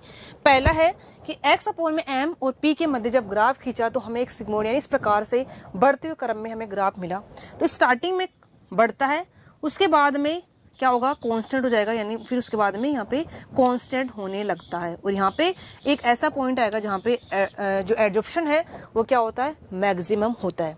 तो देखिए निम्न दाब पर आरेख लगभग सीधी रेखा होती है। इसका मतलब क्या है कि जब हमने दाब कम रखा, यानी स्टार्टिंग में दाब कम है तो एक स्ट्रेट लाइन प्राप्त हो रही है हमें, तो ये प्रथम कोटि अभिक्रिया की तरह है कि कंसंट्रेशन बढ़ाएंगे तो अभिक्रिया की दर भी क्या होगी, बढ़ेगी। तो स्टार्टिंग में यानी प्रथम कोटि बिहेव करता है तो x अपॉन में m की मात्रा बढ़ेगी तो कम तापमान पर स्ट्रेट लाइन प्राप्त होगी। तो x अपॉन में m जो है वो डायरेक्टली प्रोपोर्शनल टू क्या होगा, p के, यानी यहाँ पे धीरे धीरे स्टार्टिंग में जैसे हम मात्रा बढ़ाते जाएंगे वैसे वैसे p का मान भी बढ़ेगा। इसको हम हटाएंगे तो यहाँ पे क्या आ जाएगा, k p, और k क्या है यहाँ पे नियतांक है। नेक्स्ट दूसरा क्या है, उच्च दाब पर आरेख लगभग निश्चित हो जाता है। इसका मतलब है कि जब हम ज्यादा प्रेशर बढ़ाते हैं तो आप ग्राफ में देख पा रहे होंगे कि जब हम ज्यादा प्रेशर बढ़ाएंगे तो एक पॉइंट ऐसा आएगा कि यहाँ पे मैक्सिमम एडजॉर्प्शन होगा, इसके बाद में एडजॉर्प्शन की जो प्रवृत्ति है वो क्या होती है, स्थिर हो जाती है। तो उस दाब पर यही है कि उच्च दाब पर आरेख लगभग निश्चित हो जाता है। इसका मतलब अब कितनी भी एक्स की मात्रा बढ़ाई, अब अधिशोषण की मात्रा नहीं बढ़ रही, वहां पे स्थिर हो गई। इसका मतलब है कि जो x अपॉन में m है वो P से क्या हो गया, स्वतंत्र हो गया, यानी कितना भी प्रेशर बढ़ा लो अब एडजॉर्प्शन की जो मात्रा है वो नहीं बढ़ रही है। तो जो x अपॉन में m है वो directly proportional to P naught के होगा, और P नोड किसके बराबर होता है, 1 के बराबर होता है। इसलिए यहाँ पे x अपॉन में m इक्वल टू क्या आ जाएगा, k आ जाएगा। तो x अपॉन में m इक्वल टू k आ जाएगा। ये हमारी दूसरी कंडीशन है, कब, जब उच्च दाब होगा। और थर्ड है कि दाब की माध्यमिक सीमा यानी बीच में मैक्सिमम जब होती है, जब हम मैक्सिमम से ज्यादा बढ़ा रहे हैं, जब ज्यादा बढ़ाएंगे तब तो यानी वो पी के ऊपर डिपेंड नहीं करता। और ये हमारी मैक्सिमम पॉइंट वाली मध्यम वाली, यहाँ पे दाब की माध्यमिक सीमा पर x अपॉन में m ताप के घातांक के दाब के घातांक के ऊपर निर्भर करता है, और घातांक का मान जो होगा वो 0 से लेकर 1 के मध्य होता है, अर्थात p का मान क्या होगा, अलग अलग होगा। तो ये जो p का मान है वो 0 और 1 के मध्य होगा। तो यहाँ पे जो x अपॉन में m है वो डायरेक्टली प्रोपोर्शनल टू p की पावर 1 अपॉन में n के ऊपर डिपेंड करेगा। तो पहला वाला p के डायरेक्टली प्रोपोर्शनल टू था, जब हमने दाब कम रखा यानी धीरे धीरे स्टार्टिंग में बढ़ेगा, स्ट्रेट लाइन प्राप्त होगी। सेकंड वाला क्या था, p के ऊपर स्वतंत्र रहता है, यानी वहाँ पे कोई डिपेंड नहीं करेगा, कितनी भी हमें x अपॉन में प्रेशर बढ़ाते जाओ, लेकिन जो हमारी अधिशोषण की मात्रा है वो नहीं बढ़ेगी। और तीसरा यानी यहाँ पे मैक्सिमम होता है, और वो किसके ऊपर डिपेंड कर रहा है, p की पावर 1 अपॉन में n के ऊपर, और n का मान किसके मध्य रहेगा, 0 से 1 के मध्य रहेगा। तो n का मान पूर्णांक में हो सकता है तथा ये अधिशोषण व अधिशोषक की प्रकृति पर निर्भर करेगा। उपयुक्त संबंध को फ्रेंडली समतापी के नाम से जाना जाता है। और दूसरा इसी के साथ में हमसे पूछा था k और n का मान निकालना है। तो ये जो पहले वाली इक्वेशन थी जिसको हम ये वाली इक्वेशन कह रहे हैं कि x अपॉन में m equal to k p की पावर 1 अपॉन में n, यही हमारी फ्रेंडलिच समतापी समीकरण कहलाती है। और इससे हम क्या निकालेंगे, k और n का मान निकालेंगे। तो इसके लिए हमें दोनों साइड में क्या लेना पड़ेगा, लोग लेंगे। तो लोग जब लेंगे तो यहाँ पे क्या हो जाएगा, लोग x अपॉन में m प्लस लोग k, ये मल्टीप्लाई में है तो यहाँ पे प्लस होगा, जब लोग लेते हैं तो प्लस में हो जाता है। तो लोग p 1 की पावर n, और हम जानते हैं कि जब लोग p की पावर 1 अपॉन में n होगा तो ये 1 अपॉन में n कहाँ जाएगा, आगे आ जाएगा।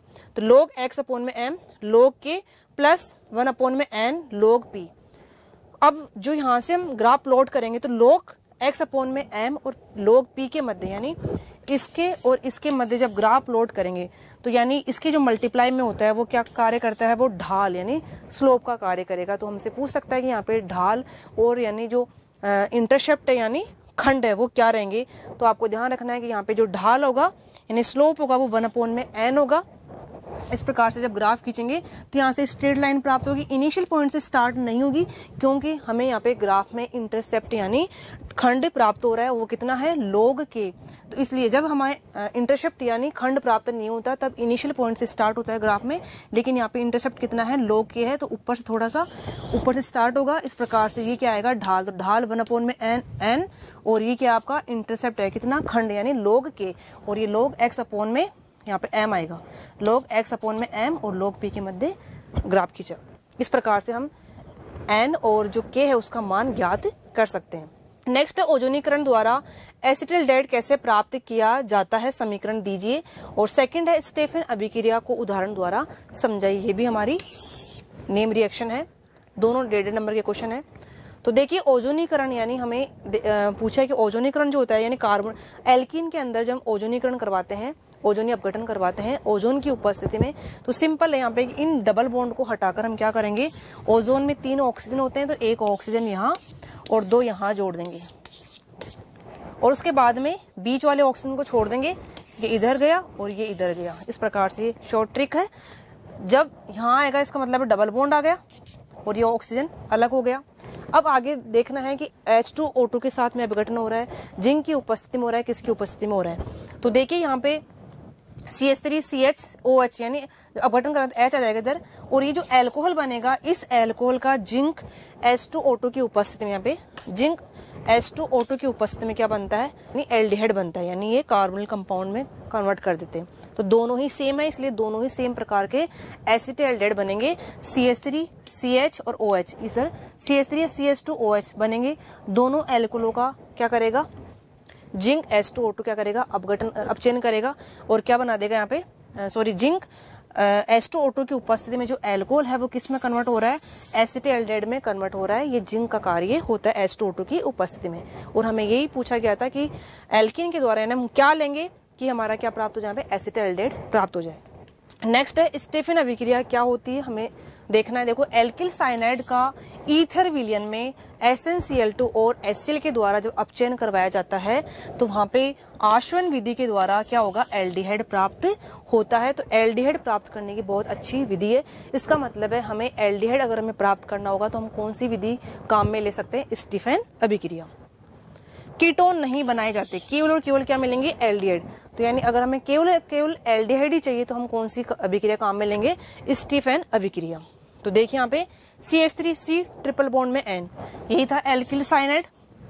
रिडक्शन करवाएंगे H2 की उपस्थिति में और SnCl2 यानी टिन क्लोराइड और HCl की उपस्थिति में जब अभिक्रिया करवाई जाती है एल्किल साइनाइड की, तो वो अभिक्रिया कौन सी कहलाती है, स्टीफन अभिक्रिया। तो क्या बन गया यहाँ पे CH3CH डबल बॉन्ड NH। इसका मतलब है रिडक्शन होगा SnCl2 और HCl की उपस्थिति में, तो एक बॉन्ड ब्रेक होगा तो एक H इधर आएगा और एक H इधर आएगा। तो क्या बन गया, CH3CH डबल बॉन्ड NH2। फिर आगे जब हम क्या करवाएंगे, H2 की उपस्थिति में जब अभिक्रिया करवाएंगे तो यहाँ पे क्या होगा, ये बॉन्ड ब्रेक होगा, और बॉन्ड ब्रेक होगा तो एक OH इधर आएगा और H इधर चला जाएगा। हाइड्रोलाइसिस करवाएंगे, एक बॉन्ड टूटेगा तो एक H इधर और OH इधर, दूसरा बॉन्ड टूटेगा तो एक H इधर और एक OH इधर। तो ये तो क्या निकल गया, NH3, और लास्ट में क्या बच गया, CH3CH, और एक CH के ऊपर दो OH आ गए। और हम जानते हैं कि एक ही कार्बन के ऊपर दो OH ग्रुप नहीं होते, तो क्या निकल जाएगा, यहाँ से H2O निकल जाएगा। जब H2O निकल गया तो CH3CHO बन गया। इसका मतलब CH3CHO, जिसको क्या बोलते हैं अपन, एसिटाल्डिहाइड। इसका मतलब है केवल और केवल एल्डिहाइड का फॉर्मेशन हम स्टीफन अभिक्रिया के द्वारा कर सकते हैं। अब है सेक्शन डी, जिसके अंदर केवल दो ही क्वेश्चन है, वेरी लॉन्ग क्वेश्चन है ये, और ये 4 नंबर का क्वेश्चन है जिसके अंदर 2 पार्ट हैं। पहला है कार्बोनिल यौगिक में उपस्थित अल्फा कार्बन की अम्लीय प्रकृति को समझाना है, और दूसरा है हमें 2 रिएक्शन दे रखी है, कंडेंसेशन रिएक्शन है, एक तो सरल और क्रॉस एल्डोन संघनन अभिक्रिया, उनको उदाहरण के द्वारा हमें समझाना है। तो देखिए पहला है कार्बोनिल यौगिक में उपस्थित जो अल्फा कार्बन होता है वो अम्लीय प्रकृति का होता है। इसका मतलब है जो एल्डिहाइड और कीटोन होते हैं वो H+ देंगे और वो H+ देंगे, इसका मतलब है अम्लीय हो गए। अब अम्लीय होने यानी H+ रिलीज होने के बाद में जो नेगेटिव चार्ज बचता है वो भी स्टेबल होना चाहिए, तभी वो प्रबल अम्लीय कहलाएंगे। इसका मतलब है यहाँ पे जो एल्डिहाइड और कीटोन होंगे उनमें अल्फा कार्बन पर हाइड्रोजन उपस्थित होता है, तो ये अम्लीय प्रकृति प्रदर्शित करते हैं। क्योंकि जब नेगेटिव चार्ज बच जाएगा वो नेगेटिव चार्ज रेजोनेंस के द्वारा स्टेबल होगा और क्या बना लेगा, इनोलेट आयन बना लेगा। तो अल्फा कार्बन से हाइड्रोजन हटने के बाद कार्बोनियम आयन बनता है, जो कि अनुनादी संरचनाओं के द्वारा स्टेबल होकर क्या बना लेगा, इनोलेट आयन बना लेगा। तो अम्लीय प्रकृति क्या होगी, प्रबल हो गई, यानी एल्डिहाइड और कीटोन के में जो कार्बन होता है वो अल्फा कार्बन होगा। C डबल बॉन्ड में O का बगल वाला कार्बन अल्फा कार्बन होगा। देखो एग्जाम्पल से ये है, एल्डिहाइड भी हो सकता है और कीटोन भी हो सकता है। अगर हमने यहाँ पे H ले लिया तो एल्डिहाइड हो जाएगा, और हम यहाँ पे R ले ले तो क्या हो जाएगा, कीटोन हो जाएगा। तो ये जो कार्बोनिल समूह के बगल वाला कार्बन जो होता है ये कहलाता है अल्फा कार्बन, और ये अल्फा कार्बन से जो अटैच होगा ये कहलाएगा अल्फा हाइड्रोजन। ये है अल्फा हाइड्रोजन। ये जब रिमूव हो जाएगा तो क्या बचेगा, नेगेटिव चार्ज बनेगा। ये नेगेटिव चार्ज यहाँ आएगा, यानी रेजोनेंस होगा, और रेजोनेंस होने के बाद में क्या बनाएगा, इनोलेट आयन बनाएगा, और ये इनोलेट आयन आगे अभिक्रियाओं में काम में लिया जाता है। नेक्स्ट है 2 प्रकार की रिएक्शन है, सरल और क्रॉस वाली। तो सरल में हम क्या लेंगे, यहाँ पे कंडीशन क्या होनी चाहिए, अल्फा कार्बन पर हाइड्रोजन होना चाहिए। एल्डिहाइड और कीटोन दोनों ही अभिक्रिया कर सकते हैं जिनमें क्या होना चाहिए, अल्फा हाइड्रोजन होना आवश्यक है। और ये दुर्बल क्षार की उपस्थिति में करवाई जाती है। किसकी उपस्थिति में, दुर्बल क्षार, जैसे K2CO3, Na2CO3, calcium hydroxide, barium hydroxide. तो ये सारे के सारे दुर्बल क्षार है। इन दुर्बल क्षार की उपस्थिति में जब एल्डिहाइड और कीटोन होते हैं वो अभिक्रिया करते हैं, संघनित होकर क्या बनाते हैं, एल्डोल और कीटोन का फॉर्मेशन करते हैं। लेकिन कंडीशन क्या है, अल्फा हाइड्रोजन युक्त एल्डिहाइड या कीटोन। तो देखिए CH3C डबल बॉन्ड में OH, ये क्या है, एसिटिल्डिहाइड है। ये कार्बोनिल समूह है और इसके बगल वाला कार्बन क्या होगा, अल्फा कार्बन होगा, और ये हाइड्रोजन क्या होगा, अल्फा हाइड्रोजन कहलाएगा।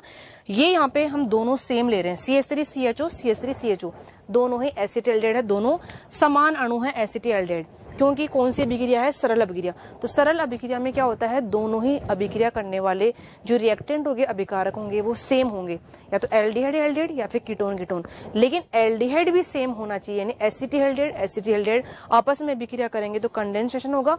किसकी उपस्थिति में, क्षार की उपस्थिति में। क्षार कैसा होना चाहिए, हमारा दुर्बल क्षार होना चाहिए, K2CO3 या फिर Na2CO3। इसकी उपस्थिति में जब अभिक्रिया करवाएंगे तो यहाँ पे क्या होगा, एल्डोल का फॉर्मेशन होगा। एल्डोल कौन सा बनेगा, बीटा हाइड्रोक्सी ब्यूटाइल्डिहाइड। तो यहाँ पे देखिए सिंपल अगर हम बात करें, तो अगर हम रिएक्शन की बात करें तो एक हाइड्रोजन रिमूव हो जाएगा, ये अल्फा हाइड्रोजन है, यहाँ से अल्फा हाइड्रोजन क्या होगा, रिमूव होगा, और ये जब रिमूव होगा तो नेगेटिव चार्ज आएगा, न्यूक्लियोफाइल की तरह करेगा, और ये न्यूक्लियोफाइल यहाँ पे जो कार्बोनिल कंपाउंड है, जो कार्बन है, उसके ऊपर अटैक करेगा। उसके बाद में लास्ट में क्या होगा, H2 निकल जाएगा, संघनन होगा, और लास्ट में क्या बन जाएगा, बीटा हाइड्रोक्सी ब्यूटाइल्डिहाइड का निर्माण होगा।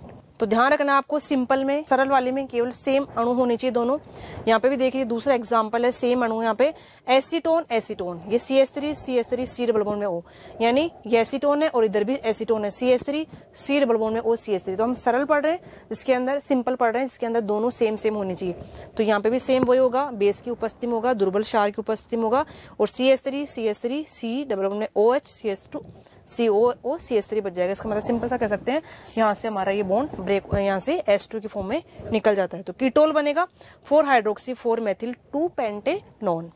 क्रॉस वाला, क्रॉस में क्या होता है, यहाँ पे दोनों रिएक्शन करने वाले सेम नहीं होते, एक एल्डिहाइड और एक कीटोन भी हो सकता है। अगर हम एल्डिहाइड ले रहे हैं तो फिर दोनों एल्डिहाइड अलग अलग होने चाहिए। पहले वाले में दोनों सेम थे, यहाँ पे क्या होंगे, अलग अलग होंगे। तो दो भिन्न कार्बोनिल यौगिकों का जब संघनन करवाया जाता है तो क्रॉस एल्डोल संघनन कहलाता है।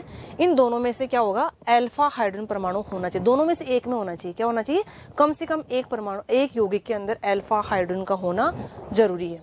दो असमान एल्डिहाइड के संघनन पर भी विभिन्न उत्पाद प्राप्त होते हैं, परंतु विभिन्न उत्प्रेरक लेने पर भी एक ही मुख्य उत्पाद प्राप्त होगा। उत्प्रेरक की उपस्थिति में भी एक ही मुख्य उत्पाद का फॉर्मेशन होगा। जैसे CH3CH2CH डबल बॉन्ड में OH CH2 यानी एसिटिल्डिहाइड की रिएक्शन जब इसके साथ में करवाएंगे तो आप देख रहे होंगे दोनों एल्डिहाइड हैं, लेकिन क्या दोनों एल्डिहाइड सेम है, दोनों एल्डिहाइड क्या है, अलग अलग है। सेम वही है, क्षारीय माध्यम में करवाएंगे। एक एल्डिहाइड और एक कीटोन कराने पर दोनों अलग अलग है, तो ये भी क्रॉस टाइप की होगी। ये क्या है, कीटोन है, और ये क्या है, फॉर्मेल्डिहाइड है। तो यानी आप देख रहे होंगे यहाँ पे इसका तो क्या बन जाएगा, एल्कोहल बन जाएगा, और ये एच रह जाएगा। यानी यहाँ से हमें क्या निकालना होता है, इसका H निकलेगा, और यहाँ पे अटैक, क्योंकि H अल्फा H यही है आपके पास, तो यहाँ से रिमूव होगा, इसके ऊपर अटैक करेगा। ये ऐसे है फॉर्मेल्डिहाइड, तो यहाँ से H निकलेगा, अल्फा हाइड्रोजन से जो H निकलेगा तो नेगेटिव चार्ज आएगा, ये नेगेटिव चार्ज यहाँ आकर अटैक करेगा, ये नेगेटिव चार्ज यहाँ जाएगा, हाइड्रोलाइसिस करवाएंगे तो ये इसका फॉर्मेशन होगा 4 हाइड्रोक्सी 2 ब्यूटेनॉन। फिर है बेंजील्डिहाइड, अल्फा हाइड्रोजन इसमें अनुपस्थित होता है, लेकिन किसके साथ में करवा रहे हैं, एसिटिल्डिहाइड के साथ में करवाते हैं, वही सेम दुर्बल क्षार की उपस्थिति में, लेकिन इसका नेम क्या चेंज हो गया, क्लेंशन संघनन अभिक्रिया कहलाती है। तो यानी यहाँ पे अभी हमने देखा था कि दोनों यौगिकों में से एक यौगिक में अल्फा हाइड्रोजन का होना आवश्यक है, उपस्थित होना जरूरी है। तो यहाँ पे इसमें अल्फा हाइड्रोजन नहीं है, लेकिन जो हमने दूसरा अणु लिया है इसका कौन सा, एसिटिल्डिहाइड, तो इसमें एक अल्फा हाइड्रोजन प्रेजेंट है, इसलिए ये भी कंडेंसेशन रिएक्शन देगा। और बेंजील्डिहाइड होने की वजह से इसका नाम हमने यहाँ पे क्या दिया, क्लेशन संघनन। सेम यही है, दुर्बल क्षार की उपस्थिति में सबसे पहले अल्फा हाइड्रोजन रिमूव होगा, नेगेटिव बनेगा, ऋणायन बनेगा, वो ऋणायन कहाँ पे अटैक करेगा, कार्बोनिल कंपाउंड, कार्बन के ऊपर अटैक करेगा। उसके बाद में ये नेगेटिव चार्ज यहाँ आ जाएगा, फिर यहाँ से क्या कर लेंगे, H जोड़ देंगे, हाइड्रोलाइसिस होगा, तो क्या बनेगा, सिनेमा एल्डिहाइड बन जाता है। हीट करेंगे क्योंकि OH जुड़ जाएगा तो यहाँ पे जब OH जुड़ेगा, जैसे यहाँ पे S था और यहाँ पे OH जुड़ेगा, तो जब हीट करेंगे तो यहाँ से क्या निकल जाएगा, H2 निकल जाएगा और क्या बनेगा, सिनेमा एल्डिहाइड का फॉर्मेशन होता है। तो वो भी जो सिनेमा एल्डिहाइड का जो फॉर्मेशन है वो भी एक प्रकार की क्या है, संघनन अभिक्रिया है। और नेक्स्ट है, निम्न संकुल आयनों में संकरण का प्रकार, आकृति तथा चुंबकीय व्यवहार बताना। इसका मतलब है अगर हमें संकरण पता चल जाए तो उसकी हम आकृति ज्यामिति निकाल सकते हैं और इसी के थ्रू हम चुंबकीय व्यवहार वगैरह बता सकते हैं, कितने अयुग्मित इलेक्ट्रॉन है कितने नहीं है। और अगर अयुग्मित इलेक्ट्रॉनों की संख्या में पता चल गई तो हम चुंबकीय आघूर्ण भी निकाल सकते हैं। तो यानी एक ही टाइप के क्वेश्चन से हम अलग अलग प्रकार के क्वेश्चन कर सकते हैं। ये हमारा क्वेश्चन है 4 नंबर का, 2-2 नंबर के हैं, यानी जो डी पार्ट उसमें 2 क्वेश्चन है जो कि लॉन्ग क्वेश्चन है। तो हमारे लास्ट का क्वेश्चन आज का, इसके अंदर हमारे पास 2 यौगिक हैं, संकुल हैं, FeS2 6+2 और दूसरा कौन सा, NiCO4। इन दोनों में संकरण का प्रकार पूछा है। इसका मतलब है हमें पहले क्या आना चाहिए, इलेक्ट्रॉनिक कॉन्फ़िगरेशन आना चाहिए। सेंट्रल एटम कौन सा, यहाँ पे आयरन है, Fe 26 पे आता है और लास्ट का हमें इलेक्ट्रॉन विन्यास पता होना चाहिए। 3d6-4s2 इसका इलेक्ट्रॉनिक कॉन्फ़िगरेशन है। सबसे पहले इलेक्ट्रॉन को हम बॉक्स के अंदर फिलअप करेंगे, देन उसके बाद में हम चेक करेंगे कि यहाँ पे आयरन कौन सी स्टेट में प्रेजेंट है। तो यहाँ पे +2 स्टेट प्रेजेंट है क्योंकि S2 कैसा है, उदासीन लिगेंड है, कोई भी इसके ऊपर चार्ज नहीं होता। ये 6 इलेक्ट्रॉन डी में जाएंगे और 2 इलेक्ट्रॉन एस में भरे जाएंगे। हुंड के नियम को हमें यहाँ पे पालन करना होगा। 1 2 3 4 5 और 6 इस प्रकार से इलेक्ट्रॉन फिलअप करेंगे। फिर ऑक्सीडेशन स्टेट निकालेंगे, कितनी है, +2, इसका मतलब 2 एस के इलेक्ट्रॉन रिमूव होंगे। अब कितना बच गया, 3d6 इलेक्ट्रॉनिक कॉन्फ़िगरेशन जो पहले था वैसा का वैसा ही रहेगा। फिर हमें चेक करना है कि लिगेंड का नेचर कैसा है, स्ट्रॉन्ग फील्ड है या फिर वीक फील्ड लिगेंड है। अगर स्ट्रॉन्ग फील्ड होगा तो इलेक्ट्रॉन को पेयर करवाएंगे और वीक फील्ड होगा तो इलेक्ट्रॉनों का पेयरिंग नहीं होगी। तो देखिए यहाँ पे जो H2 है वो एक वीक लिगेंड है, यहाँ पे इलेक्ट्रॉन का युग्मन नहीं होगा, जैसा था इलेक्ट्रॉन वैसे के वैसे प्रेजेंट रहेंगे। उसके बाद में हमें चेक करना है कि कितने लिगेंड अटैच हैं। तो यहाँ पे लिगेंड कितने हैं, 6 है, इसका मतलब है कोऑर्डिनेशन नंबर 6 है। तो 6 ही वैकेंट ऑर्बिटल होने चाहिए। यहाँ पे 1 बाय 1 एक एक इलेक्ट्रॉन प्रेजेंट है, लेकिन ये कक्षक हमें इन्वॉल्व नहीं करना संकरण में, क्योंकि मेटल और लिगेंड के बीच में जब बॉन्डिंग होती है, कोऑर्डिनेशन कंपाउंड जब बनता है तो कोऑर्डिनेट बॉन्ड बनता है और कोऑर्डिनेट बॉन्ड बनने पर एक लिगेंड के द्वारा 2 इलेक्ट्रॉन एक साथ ट्रांसफर किए जाते हैं। तो अगर मान लो लिगेंड 2 इलेक्ट्रॉन देगा, 1 इलेक्ट्रॉन ऑलरेडी है, तो यानी एक कक्षक में उपकोष में 3 इलेक्ट्रॉन नहीं हो सकते हैं, एक उपकोष में मैक्सिमम 2 इलेक्ट्रॉन ही रह सकते हैं, इसलिए ये पार्टिसिपेट नहीं करेंगे। इससे नेक्स्ट वाले जो कक्षक हैं उनको हम कंटिन्यूअस पार्टिसिपेट करवाएंगे। 6 कक्षक हमें लेना है, तो 1 2 3 4 5 6 ये 6 कक्षक आपस में मिक्स होंगे, मिक्स होकर 6 नए sp3d2 संकृत कक्षकों का निर्माण करेंगे। इन इलेक्ट्रॉनों को वापस से वैसा का वैसा लिख लेंगे, इनकी सबकी ऊर्जा एक जैसी रहेगी। 6 लिगेंड होंगे, इन वैकेंट कक्षकों में लोन पे डोनेट करके 6 कोऑर्डिनेट बॉन्ड बनाएंगे। इस प्रकार से FeS2 का फॉर्मेशन होगा। अब जब हमने संकरण निकाल लिया sp3d2, अभी हमने पहले भी बताया था कि sp3d2 या d2sp3 जो संकरण होता है तो ज्यामिति कैसी आती है, अष्टफलकीय आती है। अष्टफलकीय का मतलब 8 फलक नहीं होते, समन्वय संख्या कितनी, अष्टफलकीय का मतलब समन्वय संख्या 8 नहीं होते, फलक 8 होते हैं। तो यहाँ पे ज्यामिति अष्टफलकीय रहेगी, यानी फलक 8 है लेकिन समन्वय संख्या कितनी होती है, 6 होती है। कई स्टूडेंट इस अष्टफलकीय को सोच के समझते हैं कि समन्वय संख्या 8 होगी, तो ये आपको ध्यान रखना होगा। ये इसकी स्ट्रक्चर है। 4 जो लिगेंड है वो एक ही प्लेन के अंदर अटैच होते हैं, तो सेंटर में मेटल और 4 लिगेंड प्लेन के अंदर, एक लिगेंड प्लेन से ऊपर और एक लिगेंड प्लेन से नीचे। इस प्रकार से +2 का ये चार्ज है। तो ये इसकी ज्यामिति हो गई, स्ट्रक्चर। उपसहसंयोजक बंध, क्योंकि जितने लिगेंड होंगे उतने ही कोऑर्डिनेट बॉन्ड बनेंगे, तो 6 हैं। अयुग्मित इलेक्ट्रॉनों की संख्या देखना है, तो ये भी बहुत जरूरी है कि जब हमारा संकुल बन जाए, स्टार्टिंग में हमें चेक नहीं करना है स्टार्टिंग में कितने इलेक्ट्रॉन थे। जब संकुल बन गया उसके बाद हमें देखना है कि इन कक्षकों में कितने इलेक्ट्रॉन प्रेजेंट है। अयुग्मित इलेक्ट्रॉन देखना है, तो 1 2 3 4 ये 4 इलेक्ट्रॉन अयुग्मित हैं, तो यही क्या कहलाएंगे यहाँ पे अयुग्मित इलेक्ट्रॉनों की संख्या होगी, जिसे हम शो यानी स्मॉल n के द्वारा शो करते हैं। तो कितने हैं, 4 हैं। जब अयुग्मित इलेक्ट्रॉन पता चल गया तो इसका मतलब हम प्रकृति भी बता सकते हैं कि अगर एक भी इलेक्ट्रॉन अयुग्मित होगा तो प्रकृति कैसे होगी, अनुचुंबकीय होगी। तो यानी चुंबकीय व्यवहार कैसा होगा, अनुचुंबकीय होगा। चुंबकीय आघूर्ण जिसको हम म्यू के द्वारा प्रदर्शित करते हैं, तो वो क्या होता है, √n × n+2 बोर मैग्नेटॉन। यहाँ पे n का मान रख लेंगे, कितना है, 4 है, तो 4 × 4+2 कितना हो गया, 24 हो गया। और 24 का जो रूट होता है वो कितना होता है, 4.8 बोर मैग्नेटॉन। अगर हमें कोई क्वेश्चन में बोर मैग्नेटोन का मान दे दे यानी चुंबकीय आघूर्ण का मान दे दे और ये पूछ ले कि इसमें अयुग्मित इलेक्ट्रॉनों की संख्या कितनी होगी, तो आपको डायरेक्ट अपना आंसर निकाल सकते हो। पॉइंट के जिधर इतनी जो संख्या लिखी होती है वहीं अयुग्मित इलेक्ट्रॉनों की संख्या कहलाती है। तो यहाँ पे पॉइंट की साइड कितनी संख्या है, 4 है। इसका मतलब यहाँ पे अयुग्मित इलेक्ट्रॉन संख्या कितनी होगी, 4 होगी। हम 4 ही हम यहाँ पे देख चुके हैं कि यहाँ पे अयुग्मित इलेक्ट्रॉन कितने हैं, 4 है। दूसरा था NiCO4। तो सबसे पहले सेम वही पैटर्न है, इलेक्ट्रॉनिक कॉन्फ़िगरेशन लिखेंगे सेंट्रल एटम का। कितना होता है, 3D8 होता है। 28 पे आता है निकिल। 8 इलेक्ट्रॉन कहाँ जाएंगे, डी में, 1 2 3 4 5 6 7 8। 2 इलेक्ट्रॉन कहाँ जाएंगे, एस में। इसके बाद में चेक करना है यहाँ पे ऑक्सीडेशन स्टेट। तो देखिए जब मेटल के पास में CO लिगेंड अटैच होता है तो ऑक्सीडेशन स्टेट क्या आती है, 0 आती है। इसका मतलब यहाँ पे कोई भी इलेक्ट्रॉन रिमूव नहीं होगा। तो एस के इलेक्ट्रॉन भी नहीं जाएंगे, ना ही डी के जाएंगे, क्योंकि यहाँ पे निकिल किसमें है, 0 ऑक्सीकरण अवस्था में प्रेजेंट है। तो यानी कोई भी इलेक्ट्रॉन यहाँ से हम रिमूव नहीं करेंगे। अब चेक करना है लिगेंड कैसा है। तो लिगेंड CO कैसा होता है, प्रबल लिगेंड होता है। आपको ध्यान रखना है CN है, CO है, NO है, या आपके कैसे होते हैं, स्ट्रॉन्ग फील्ड लिगेंड है। जब भी CN CO NO आ जाए आपको आंख बंद के इलेक्ट्रॉनों का क्या करवाना होगा, युग्मन करवाना होगा। ये स्ट्रॉन्ग फील्ड लिगेंड होते हैं। इसके अलावा मोस्ट ऑफ हमारे वीक फील्ड में जाते हैं।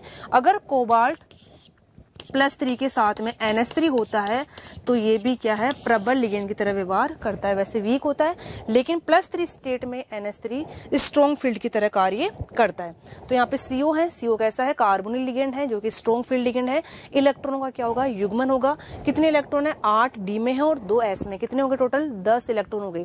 इसका मतलब जो एस के इलेक्ट्रॉन है वो भी डी में आ जाएंगे। 10 इलेक्ट्रॉन हो गए, 10 का पेयर बनाएंगे तो कितने होंगे, 5 पेयर बनेंगे। इसका मतलब 2-2 के जोड़े में पूरा डी कक्षा अपना पूरा भरा हुआ है। अब देखिए हमें देखना है कि समन्वय संख्या कितनी है। तो 4 है, 4 लिगेंड अटैच जुड़े हुए हैं। तो 4 ही कक्षक खाली होने चाहिए। ये भर चुके हैं यहाँ पे। आगे वाला S और 3 PK कितने होंगे, 4 sp3 हाइब्रिड कक्षक आपस में मिक्स होंगे और 4 नए sp3 हाइब्रिड कक्षकों का निर्माण करेंगे। इस प्रकार से NiCO4 का फॉर्मेशन होगा। और 4 जो CO लिगेंड है वो चारों के चारों लिगेंड अपना इलेक्ट्रॉन डोनेट करके यानी लोन पे डोनेट करके कोऑर्डिनेट बॉन्ड बनाएंगे। इस प्रकार से NiCO4 का फॉर्मेशन होता है। तो संकरण का प्रकार कितना आया, sp3। जब संकरण sp3 होता है तो ज्यामिति क्या होती है, चतुष्फल की यानी टेट्राहेड्रल होती है। और जो कोऑर्डिनेशन बॉन्ड बनेंगे यानी 4 लिगेंड तो 4 ही कोऑर्डिनेशन बॉन्ड बनेंगे।